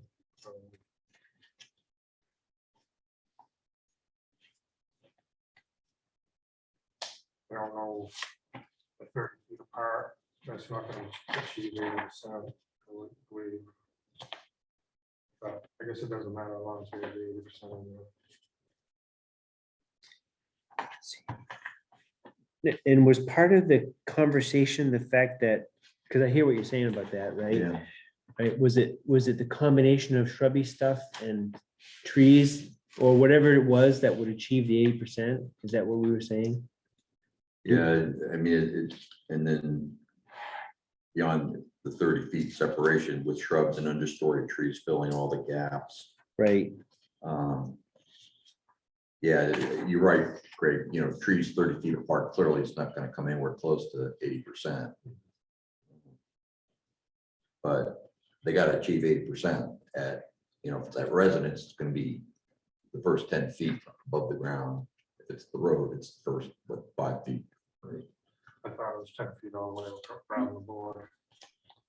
Roads, right. Earlier, that was what we were talking about, it was 10 feet across. 10 feet, Yeah. I'm fine with that. Yeah, Um, just want to make So sure. okay, yeah, I'm sorry, I didn't pick up on when you said all around, I thought you, so where it says 5, that gets deleted, Yes. or no, Well, it says 30. Yeah, I'm getting. no, on this one. earlier. yeah, so where it says 5, it should say 0 to 10 Right. on 7 on page 11, 11, just so that Anthony knows. right. Sorry, I missed that. That's okay. But they still have to achieve 80%, Yeah. right? Yeah. I'm with- So are we okay with that then? Okay, Obviously, they put along Route 27 there in Augusta, it doesn't come anywhere close. right, I mean, Okay. yeah, it is, isn't it? It's like, geez, and crow. Maybe 10% or 5%. Right, Yeah, if you land on the ground. Yeah, Right in right. front of it. yeah, I know. Yeah, for a squirrel, it might Or be, squirrel, yes. Yeah. or groundhog. You know, I know the person that is listening on land. Were there other questions or comments on page 12?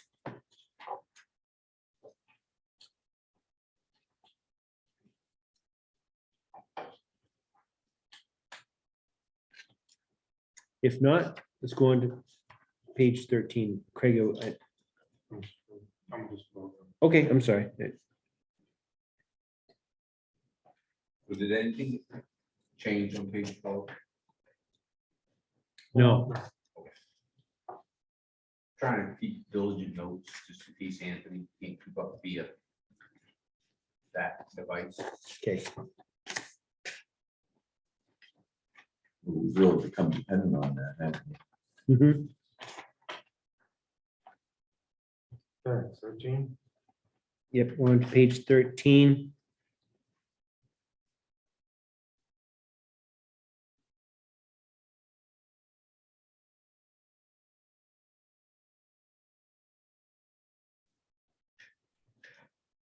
We struck some language up top under D.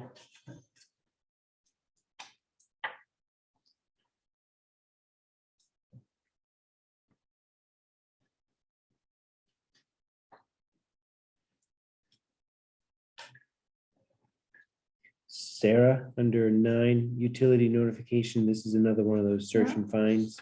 Yeah, beat me.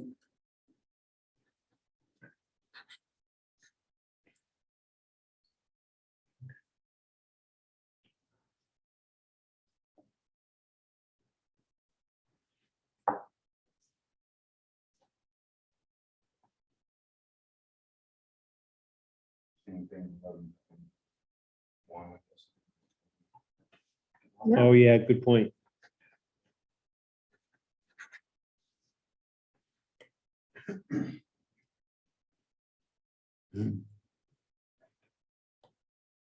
I got a question, Dee. Sure. 25-foot setback, naturally vegetated buffer, blah, blah, blah. And we get in the second sentence. Wetland inventory except for wooded wetlands. How do we define wooded? Oh, actually, that's an error that Yeah. we had changed that to including wooded wetlands. Yeah. Right, we had that conversation. Including, We'll strike except and put include. Is that correct? all right, and then how do you define wooded? Well, if we strike all that, it doesn't, You're striking yeah, strike from except on.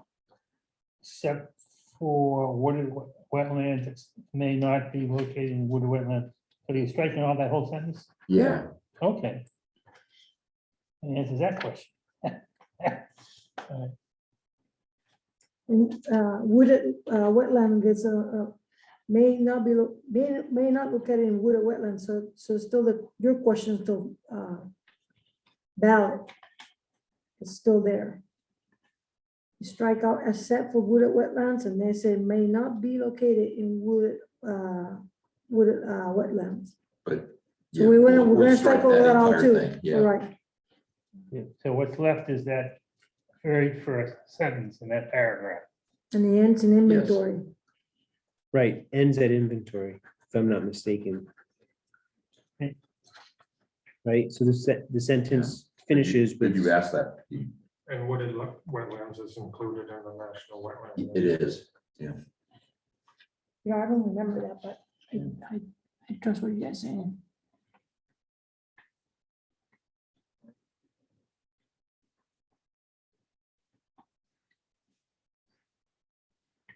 Anything else on 13?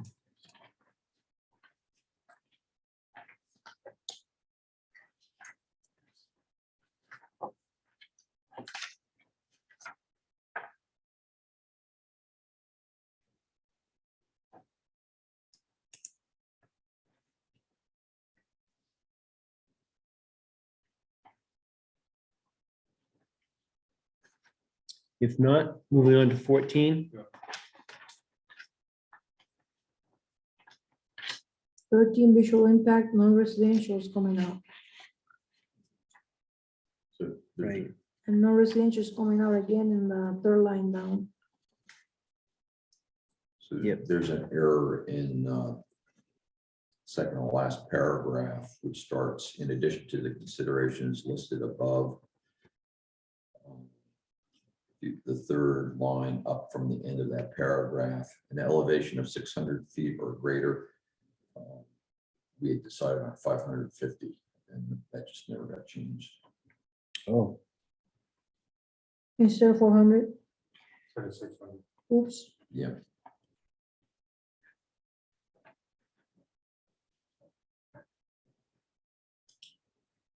So rather than 600, it's what again? 550. 550.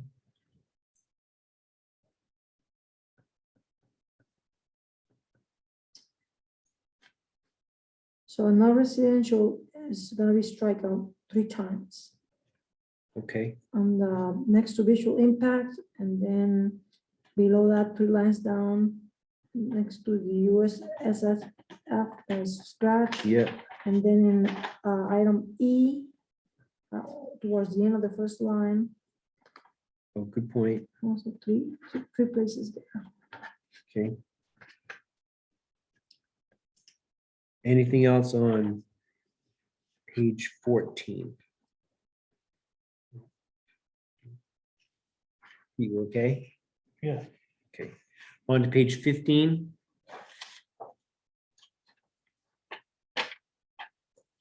And I had a question about the ESA, but we've already addressed that, so thank you, George, for bringing that up.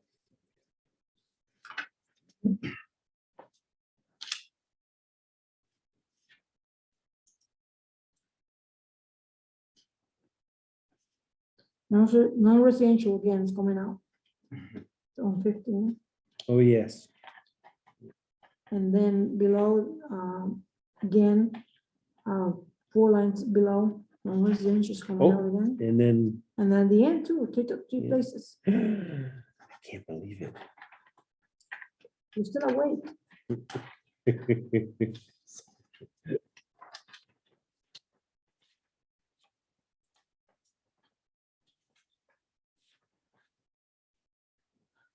Any comments on page 15?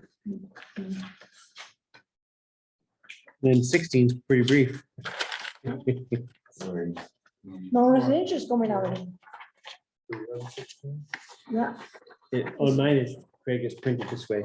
That's it. the back side of the L form application. Yeah, backside. I don't know why I printed it out like that. I always try to save paper and ink. So non-residential, non-residential is coming Non-residential. out, yeah.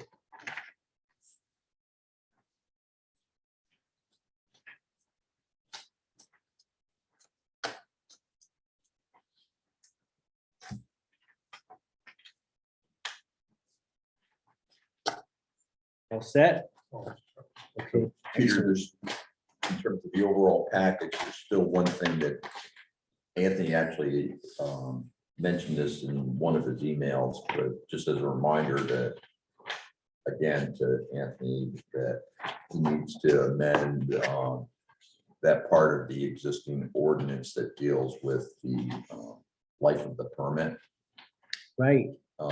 which is Article 4, Section 4.1, to extend it from 12 to 36 months for substantial start of construction. And that applies to everybody. Everybody gets that. Right. I'm not That sure. was our discussion last time. Yeah, I know it was, and he obviously knows about it. For some reason, he just didn't make it into this Right. draft. Right. And that's effective when this passes, it's not retroactive in any way. So commercial permits that are already out there, Right. well, goodbye, that's what I'm thinking. It doesn't retroact back to them. Yeah, nothing we do is retroactive. So it starts when the time. Yeah, right. Yep. Now, let's see, is that right? Everything would be the way it is. Yeah. I was So, assuming. somebody like, Hello One Pie came to us again and Then asked for disappoint. more time, Then they have would to, we be able to give them the remainder of this? I don't know. I think by the time this passes, they're gonna be beyond their extension. Um, I'm not 100% sure. You know, to be honest with you, Craig, now you've got me thinking about that. I'm so. not 100% sure. If we approve it and then we pass this law, I mean, this ordinance, when they come back again, they cover under the new ordinance. Yeah, Right, Um, you're saying if they were to apply it once again, right? and Yeah. Resubmit an Yeah. application. yeah. Correct, if they did that, they could. And I was thinking along those lines too, Sarah. So rather than an extension, just a resubmission. And I wonder if we could handle it in a way that would be fair and equitable at that time. I'm just not certain, to be honest with you, because like, for example, let's take Gagny. Just theoretically, if they're that new manufacturing facility of theirs, they needed more time for whatever the reason. They've never asked for more time up until now. For the first time, after they come to us the first time after this ordinance has been adopted and ask for more time, would we only be able to give them the 12 months? Or, If they came after this was adopted, we'd be able to give them the 3 years. yeah, that's how I would think about it. Mhm. After it's adopted. Yeah, after it's adopted. Yeah. Right, I think that's the key. Because, Okay. Yeah. Thanks. Okay, so that's a very good point about that. And then is it okay to talk about timeline? We need to make sure we're on, or is there another, before we get to timeline, George, is there nothing you want to bring up? Yeah, so, and Richard made copies for everybody. Anthony had provided us with, and this is the first time we're seeing it, decommissioning language for Right. telecommunication systems and towers, excuse me, and for wind towers.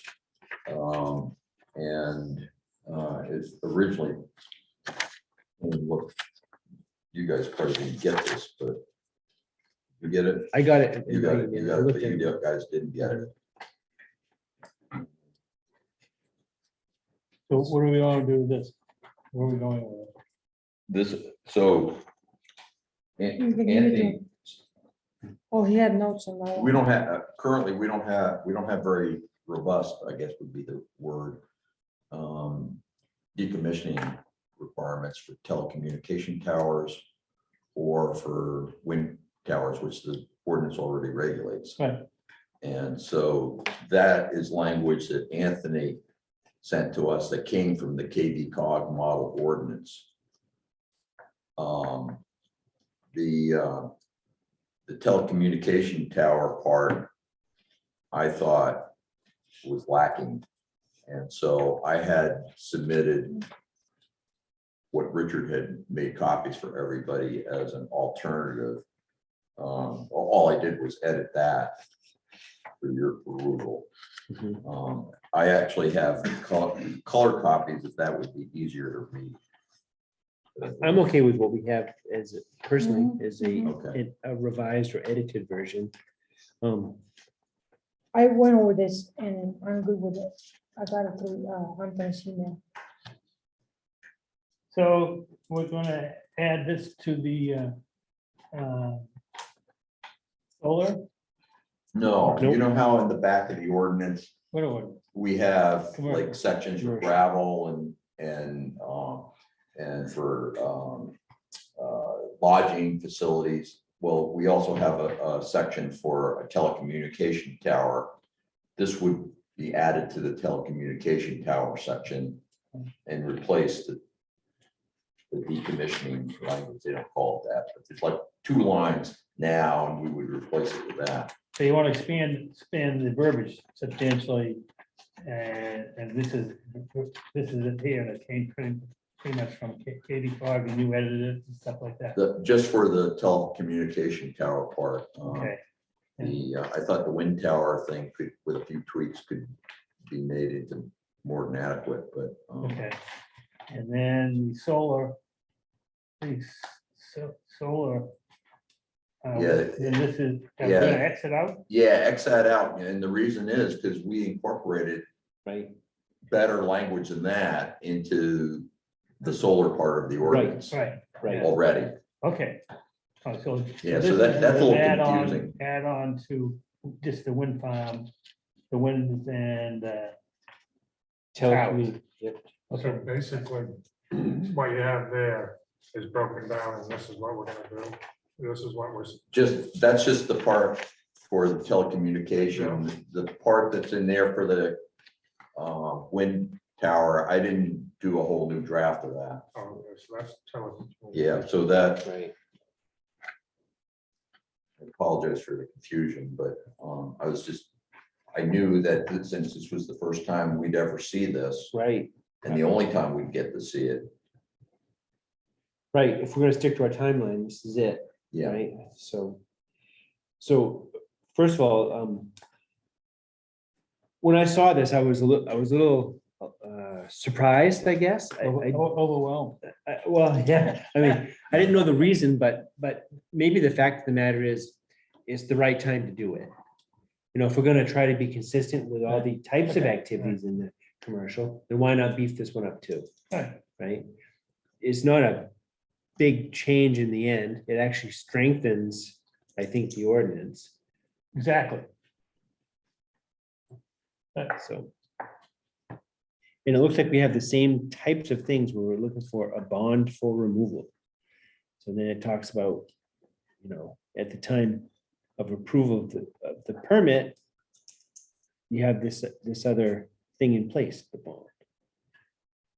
Yeah, I think that verbiage should be the same as what we have in the solar, on the bond or surety bond or whatever. We changed that a little bit to a federal state regulated. You had a letter of credit in the, Oh, that was. which is another- different that from was a- surety bond right, performance, right. which is okay. No, Surety that's- bond, fine. That's fine. And as pointed out, the notice burden should be on the applicant, not the town. Yeah, the notice.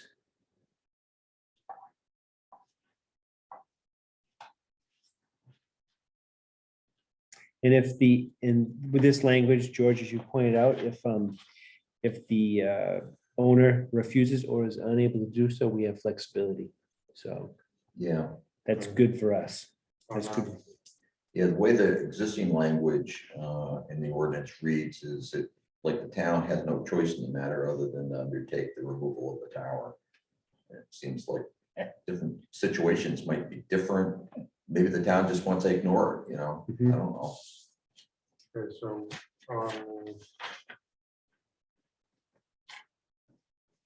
when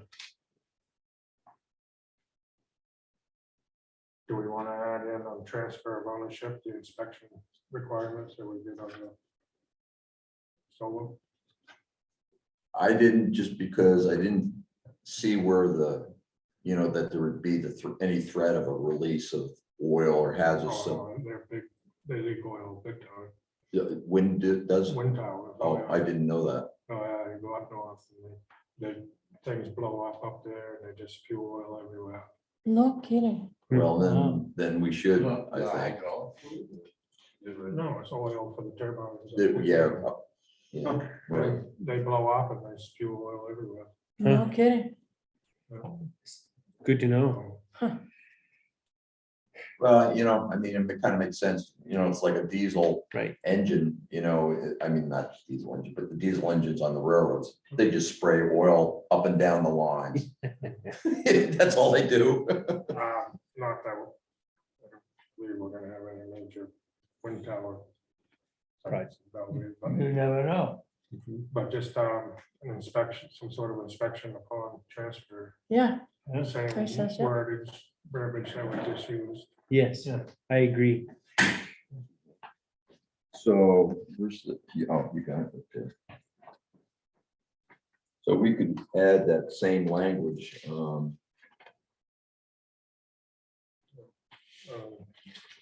that we already have for the Solar, solar apply it to the wind tower. tower. that was.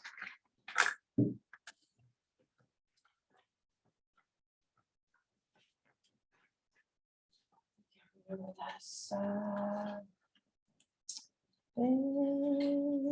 Maybe here, Craig. Edit as three, new three.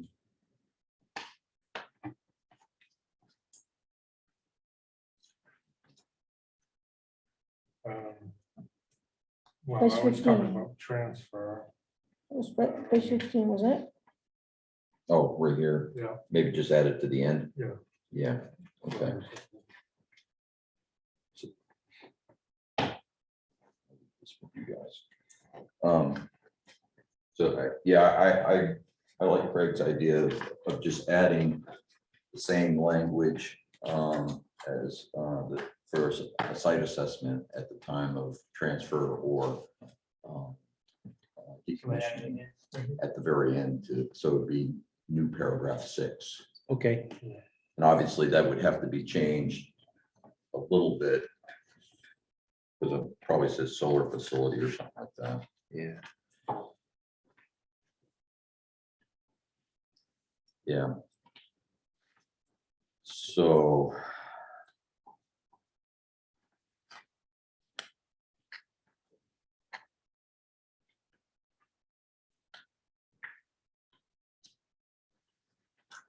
Craig, do you know,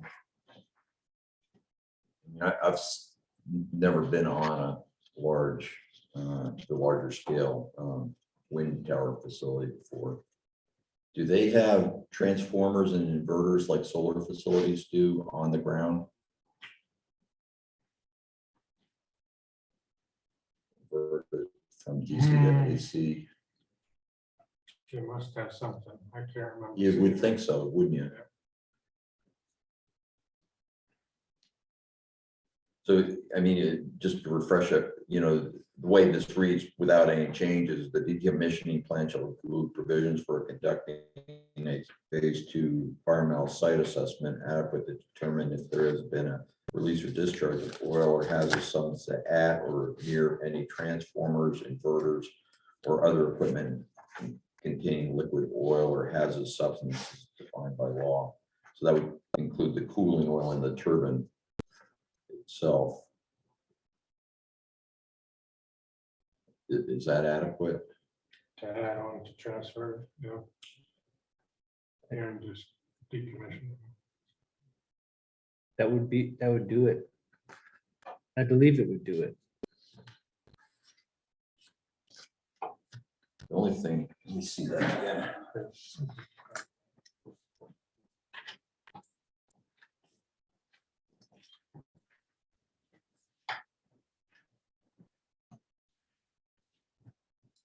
Can't remember how this.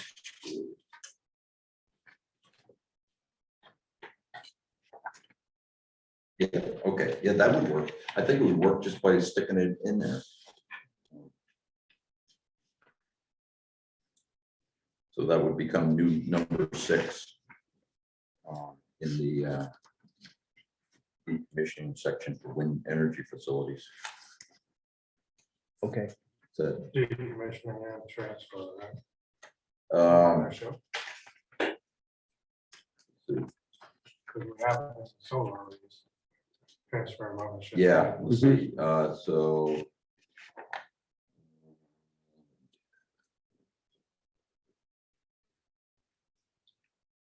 Where's that?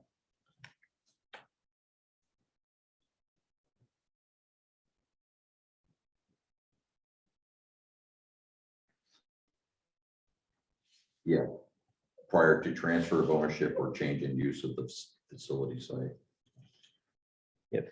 that would work. I believe that would work.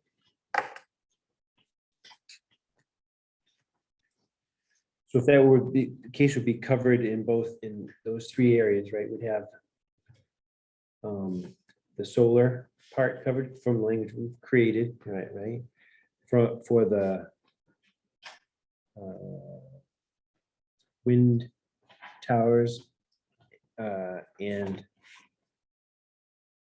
Radio, the cell tower. cell towers and the wind. Yeah. And the solar, those would be the 3 things we're all covered, right? At the time of decommissioning or transfer, we'll all be covered. Sorry, took me a minute to get there. All right, so that was kind of new stuff to consider, but thanks for doing it on the fly. I know, really, right? Holy moly. We're looking at the timeline now. Yeah, we need to look at the timeline. So are we okay to go on timeline? Yeah, okay. So based on that, the thing that we had printed out, and thank you, Richard, for getting copies out. So June 16th, the planning board completes its work on the proposed amendments. I think we've just done that. So thank you, everybody. It's a lot of work just to get here.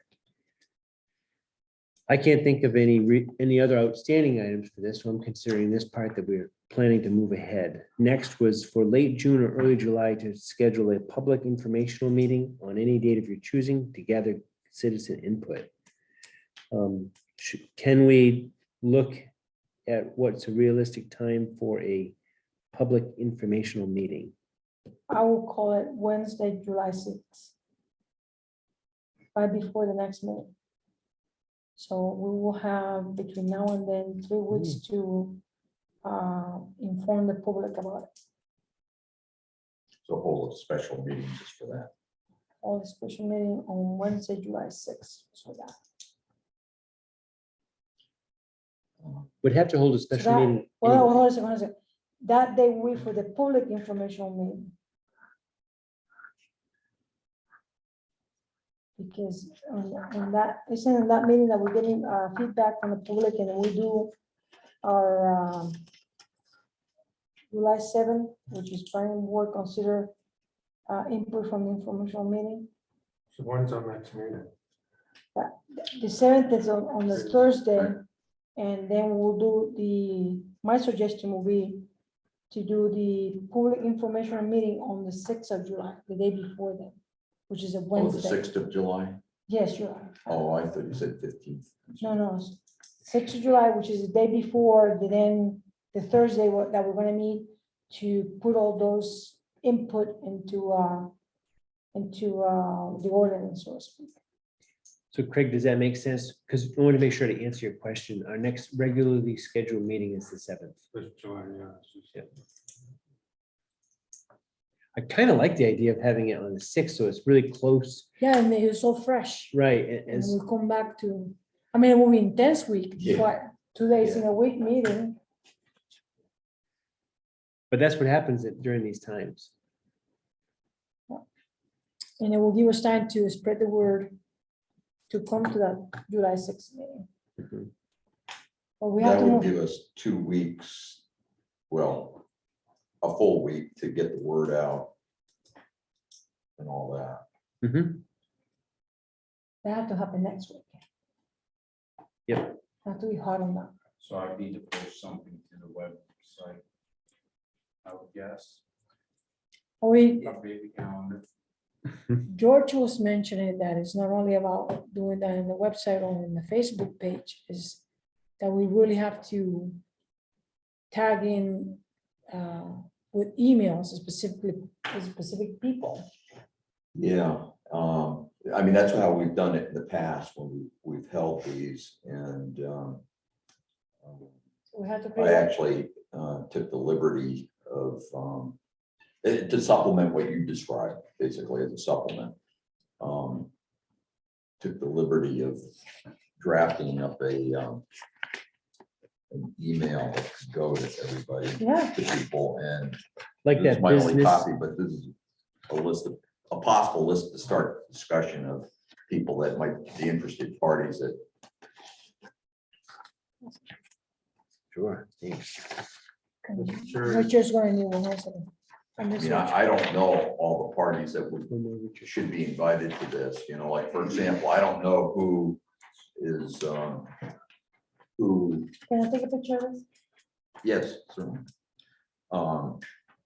Who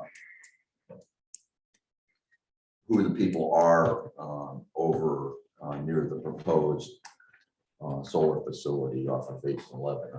You know, I just don't know those folks, but Nor do I know who even the developer or the proposed developer of that facility is. They probably should be invited as well as, Steve Bucksbaum. And since we're mucking around with the telecommunication towers, we should be inviting the owners of those, Mhm. of the existing ones. Now, does- But a lot of the other parties are, Does the the lake town, associations and all that. should we put this in the newsletter of the town? Well, the question is will there be a newsletter that goes out in a timely manner? Right. It only goes out 4 times a year, right? Hmm, So the answer would be yes, if it's applicable. It may not be. I don't know. Yeah, We right. we may not be in a solid position administratively to handle that either. do we have to Yeah, put, I don't think, it would have to be like monthly or something like that for us to be able to take advantage of that rather than quarterly. does the town has a email mailing list for people in town? I would have to inquire. I would probably say no. Yeah. There's probably not one compiled, Okay, I would guess. and then the other question should be if we can make a flyer that we can post at day store, same places where all these public meetings are announced for the school district. Day store, the post office, And we may be able. The transfer station. transfer station. We may be able to do something with the sign down the street. Yeah, right, that would be Yeah. useful. Good thinking, That's what I do, Peter. think, always thinking. So I think we need to limit this to Belgrade residents. Because this is a Belgrade ordinance. So. Like take KV Cog and the Rome and those folks off. Yeah, I only put those on, thinking maybe they'd be interested, but that's fine with me. It doesn't matter. You're right. I mean, the people we really want to hear from are the landowners and residents of Belgrade. Mhm. And to revisit the date. So July 4th is a Monday. How many people are going to be taking that week off? Oh, that's a good point. Like from us, Now, how many For the people town, in I'm gonna be- town I'm Yeah. gonna be out are of gonna be town. on vacation? So I would think the 30th of June would be a better date. What day of the week is that? Thursday, Thursday. it's 2 weeks from tonight. I mean, I don't care either way, but how many people are going to go on vacation 4th of Yeah. July week? Right, that's a good point. So- Those folks that are summer people at their camps, can we get them away from the beer and the wine? Nope. So we move it to a 30th, Thursday, the 30th. So just a suggestion. I'm not just throwing it out there. Yeah, It's a good point. I can live with either one. If everybody can live with either one, I would say the 30th. Let's do it.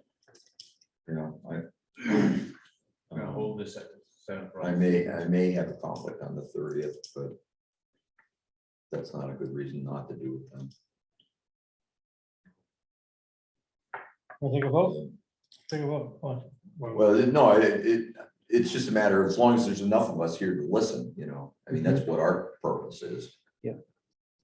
And take notes. Or Yeah, and it'll be recorded too, so. Yeah.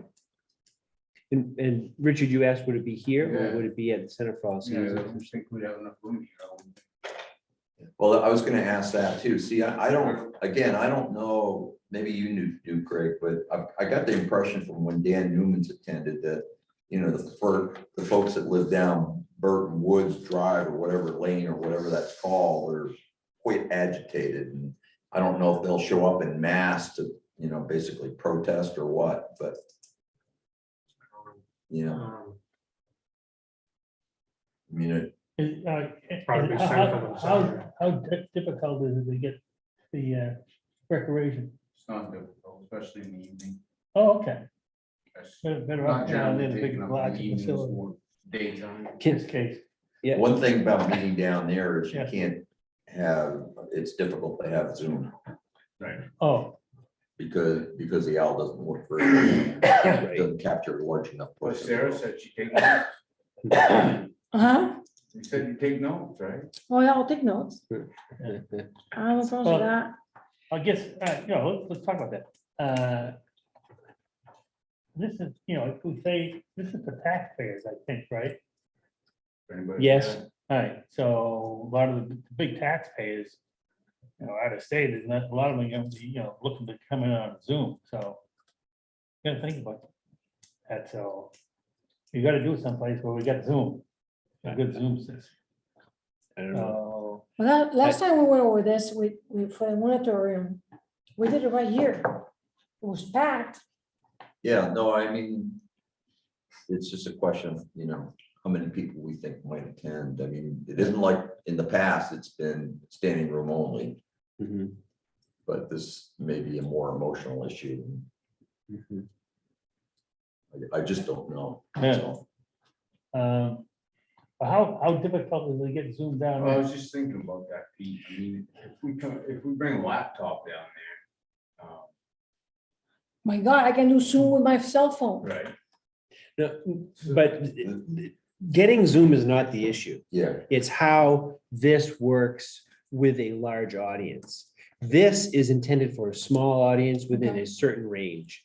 When you get the tool in a large audience, like like an arena or a gymnasium or something, and the amount of noise that occurs there, that's where this starts to, Oh, I see. terms of picking up who's speaking and all that kind of thing. So it's not, can we get Zoom? It's how do we effectively use this tool with Zoom? yeah, right. So you're just concerned about the owl, not about Zoom. So that was a real issue for the meeting about water quality, the watershed management plans. Use of the owl down there, it was problematic. Well, maybe the best thing to do is to try to hold it here. And if it's packed, it's packed. And that's We the get way it back is. doors, we can get out if we have to. That's right. But if You're people are gonna- locked in, we have to escape. We have to get- If that's something to think And our about. overflow room, we just put a tent outside. Right. Mhm. Yeah. Yeah, we put a camera here and put up a TV screen over there. Jumbotron. Okay, so are we on for the 30th? And then are we Yes. on for here? Yes, 30th year. Okay. So the 30th here, we need to publicize this in all manners and places that we can. Yeah. Richard, if you'd be so kind, just to work with the staff to do that. Yeah, we'll update the sign up front, as well as the website. Somebody gonna draft a flyer or something for Christie's and the post office and transfer station, rec center. the So we key have to- areas. We have to make a flyer is what we gotta do. Well, So, your No, suggestion, yeah. I gotta say, we can't make this we want to publicize it, but it can't be a big art event, right? We've got to have statements put on paper and post them. That's That's a The, preliminary answer. Like a regular legal notification. exactly, keep it, use a template as best we can. could this suffice for both purposes with just a minor modification? I mean, this could be, I wrote this with the idea that it could be with whatever changes you folks wanted, used as the email that goes to people on the list, that, so at least those people know about it. And then, you could put on top on town letterhead notice, and then, would that suffice? I think the answer is yes. Obviously, with whatever changes that you think, Yeah. you folks think.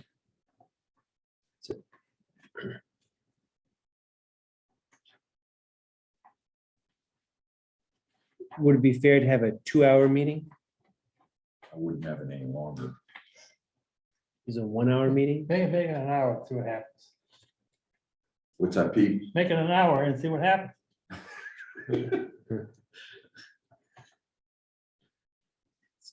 And 6 to 8. 68 is good. Okay, I would think so, because that's our normal meeting hours. yep. So, Can we, I'd like to. And if there's no. It dies down, wrap it up. Although we can't, Well, can we, not if we advertise it. If we, So, right, if we publicize it, but And we're gonna have coffee in that meeting. 6 to 8. so- all kinds of, and Mountain Dew. 6 to 8, did you say? yes.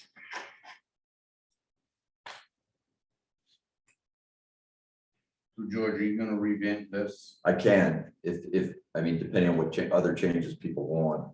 The only thing I can't do is, I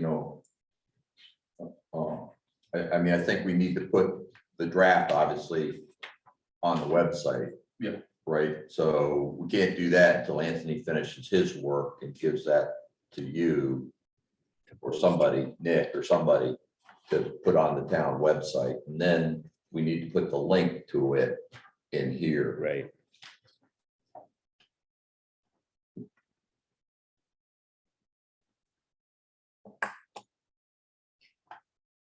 But once that's accomplished, I can do that too. So, Richard, are you? Let's see. In terms of posting stuff to the website, is that a Nick thing? No, I posted the planning board. Okay. All right. Nick or I can do it. Okay, so as long as one of you two can do that, then you'd have the link on your virtual, at your virtual disposal to include in the body of this email. Right, once the link's created. So, so if the revised draft was provided to Richard, But, yeah, then for he could Anthony, manipulate, by inserting the link there. right. We're gonna, just to be correct, I'll update the website with the ordinance once I get it. Yep. As well as the time and date for the meeting. And Peter, did you want your name on the bottom of this as chair? I would, Absolutely. yeah, I want Yeah, Pete wait, that was Sargent's, too quick. I want Pete Sargent's name in there. I would say from the Belgrade Planning Board. I just need. Put my home phone number on there too. Oh, God, you don't wanna do that. Put your address. Yeah. They have Barry stay there for a while. Yeah, really.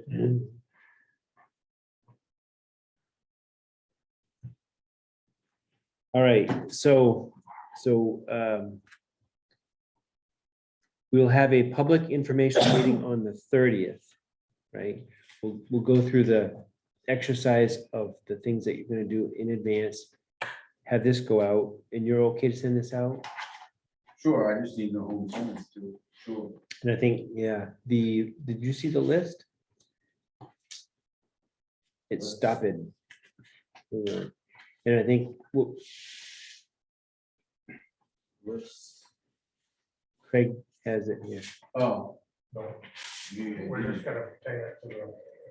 Yeah, okay, so this, yeah, so which one are we gonna take away? You wanna do it to Belgrade people. Yep. So not KV cog, Rome, the white Rome, the white for Mount Vernon. no, definitely not, We have some. not anybody else. All right, so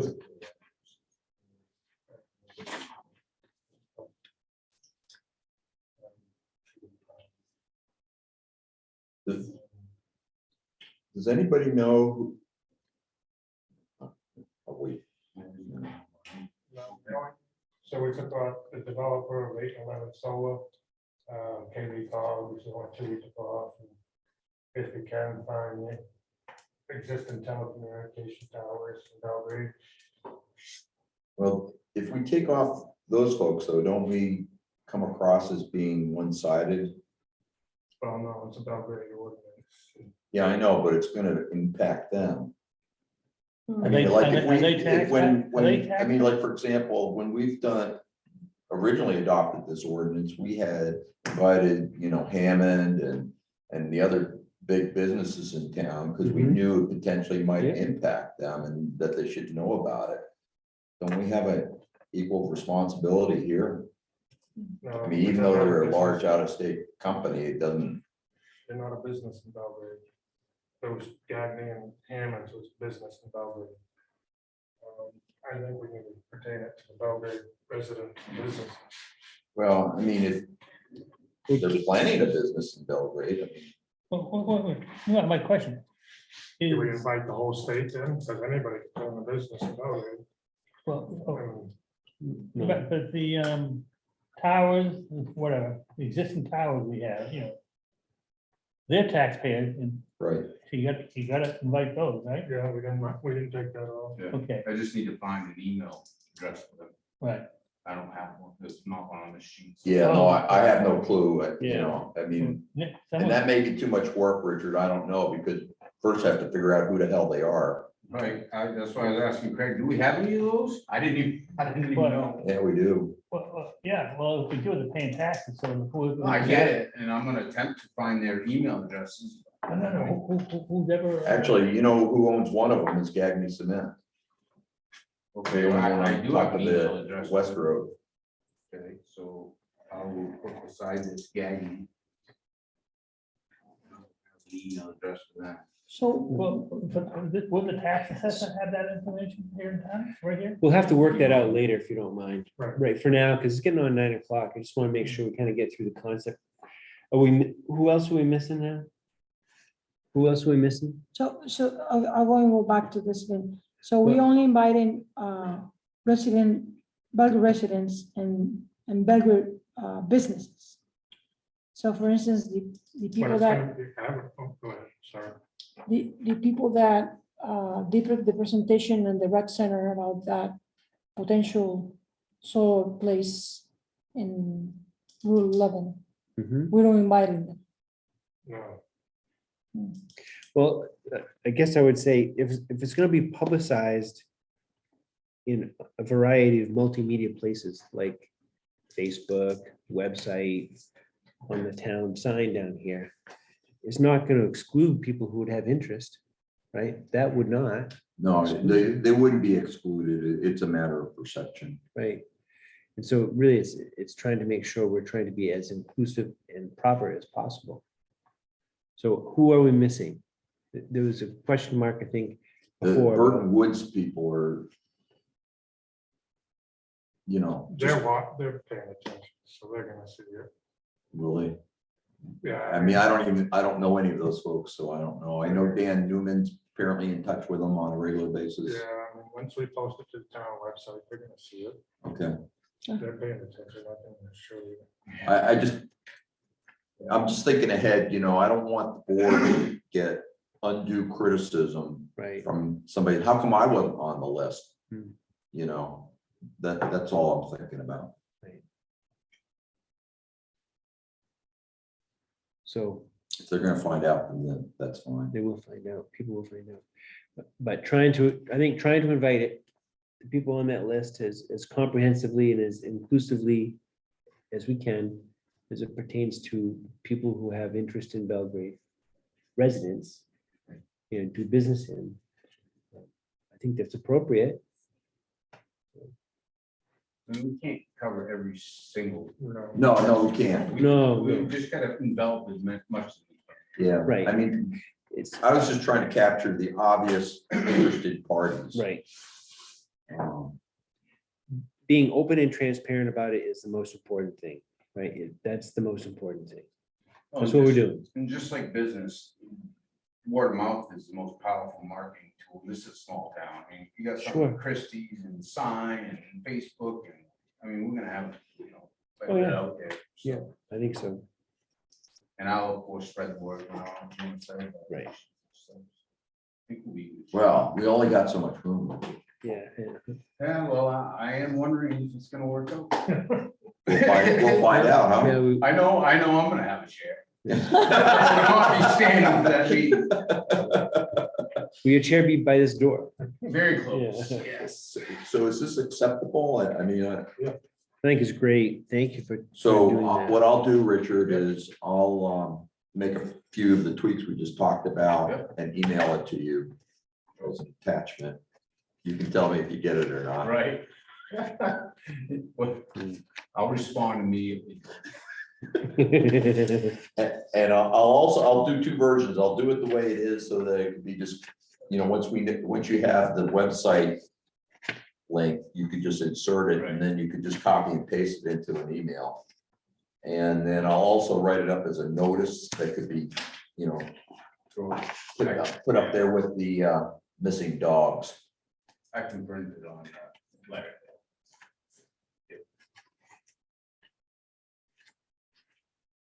Okay, Overtime is in the budget. I really do. yeah, I think we're okay.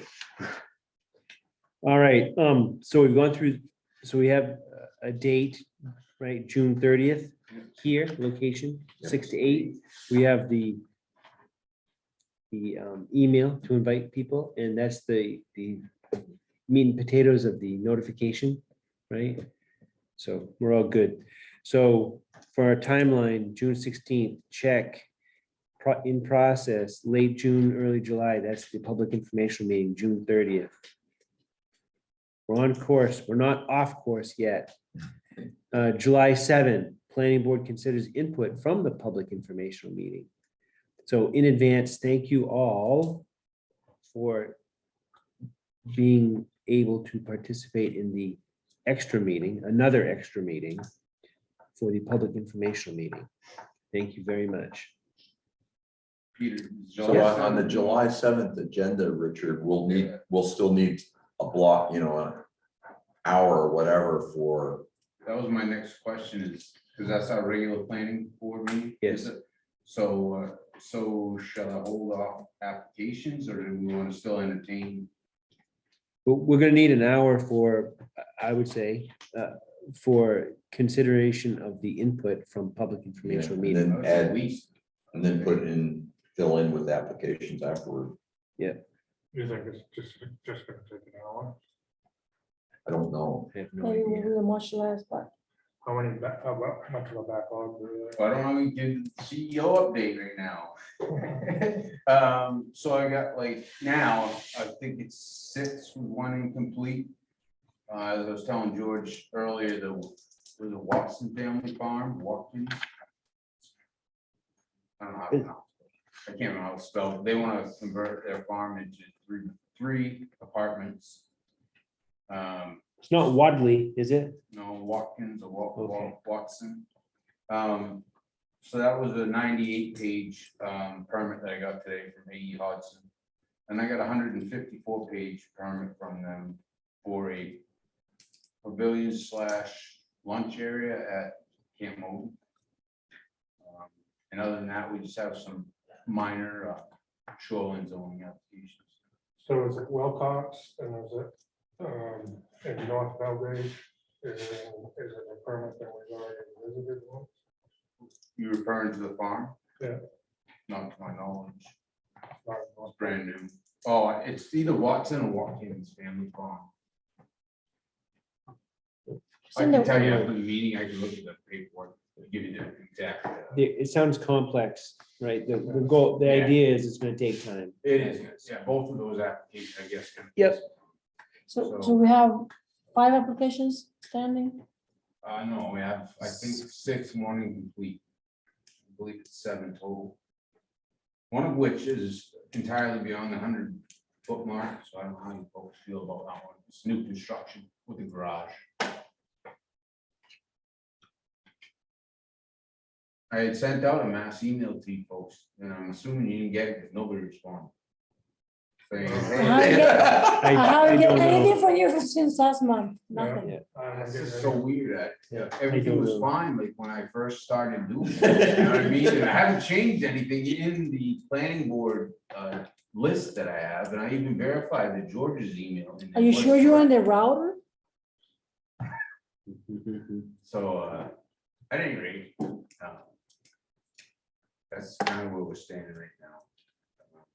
Okay, so we need to have some time to handle those things is what it's coming down to. So based on that, I want to make sure Can we get back to your CEO update in just a second? That was kind of my update. anyway, That was your Peter. update? Yeah, Okay. pretty much. Nutshell.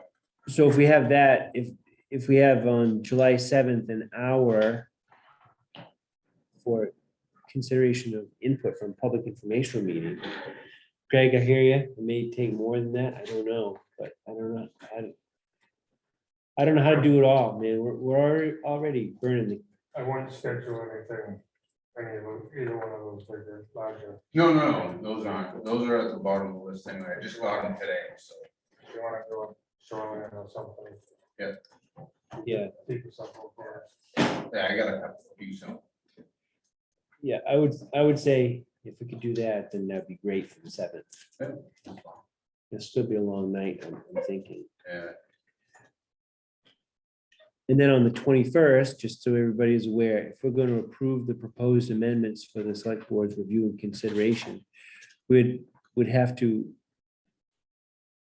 have some time to go over that on the 21st.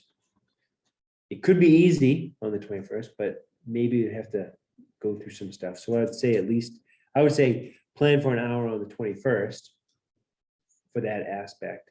And then, yeah, I will put up two easy, or what I consider to be fairly simple shoreline applications. Complex. and then at some point, we want to give a heads up kind of notification to the select board so that they know how it's looking. Because we know that on August 2, select board reviews and considers the proposed amendments. It would be nice if they know that something's coming before then. So anyway, that's how it's laying out, getting into July and into August, so. Is it, in my opinion, it's not worthwhile to get into the rest of it. We need to hit these other milestones first. We need to. So, Quick question for you, Richard. That new construction beyond 100 feet, is that a conforming or non-conforming lot? Conforming. So then what- Yeah, what, I think you can approve that. I'm always hesitant. Well, no, I understand. I don't want to step on you guys' toes. Well, yeah, well, I don't want anybody to come back. I know we have especially big toes, but Right. I'm just thinking, get one more off the list that can be moved ahead without delay, without waiting for us. Yep. I think I'm right about that. It's a principal structure and use, one or two family residence on a conforming lot, as long as it's in the limited commercial. As long as it's not in the slope or resource protection, CEO can approve it. I'll verify it. that's from table. I'm looking at that table 1. Just in the ordinance. That pay. Yeah, I'm quite sure it's not in the slope 24, right? district there. Uh, I'm quite sure it's not in the slope district. yeah, Slope area. And I you have, mean, that- odds are it isn't, but right? You have that map, right? You have our Yeah. map. That shows all those things. Right. Do we have Okay. a floodplain map? I believe we do. Okay. All right, so to clean. Sorry, so to make sure we get through our agenda, so were there any other updates, Richard? And then for us, were there minutes to? Oh, review? I'm sorry. I wanted to discuss that. I was talking with George earlier. Alex is supposed to be doing the minutes. I've reached out to her via email. Mary has reached out to her via email and cell phone, 0 response. She fell off the planet, I guess, so. I need to bring this to Denny's attention and see if we can get somebody to do the minutes, I guess, because she's just not responding to anything. I don't know what happened. That's why you don't see review of minutes at the end of this agenda, Okay, because I don't have it. okay, So, thank you. So we have no minutes to review tonight. Okay. I do hope we get that resolved. It's not your fault or at all. It's not your gig, right? Right. But thanks for the update. I think that's it. motion to adjourn.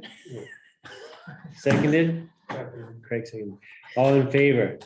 Craig, Pete, Sarah, Yeah. George, me too. 5 in favor, none opposed. I don't know if I like the hand. I Thank couldn't you. wait, I couldn't wait for that motion. Do you want to see that? Oh, really? Okay, Richard, use your pen. My decent pen, you're not giving me a bit. No. Don't stoop so low. Yeah, I'm a. Yeah. Okay.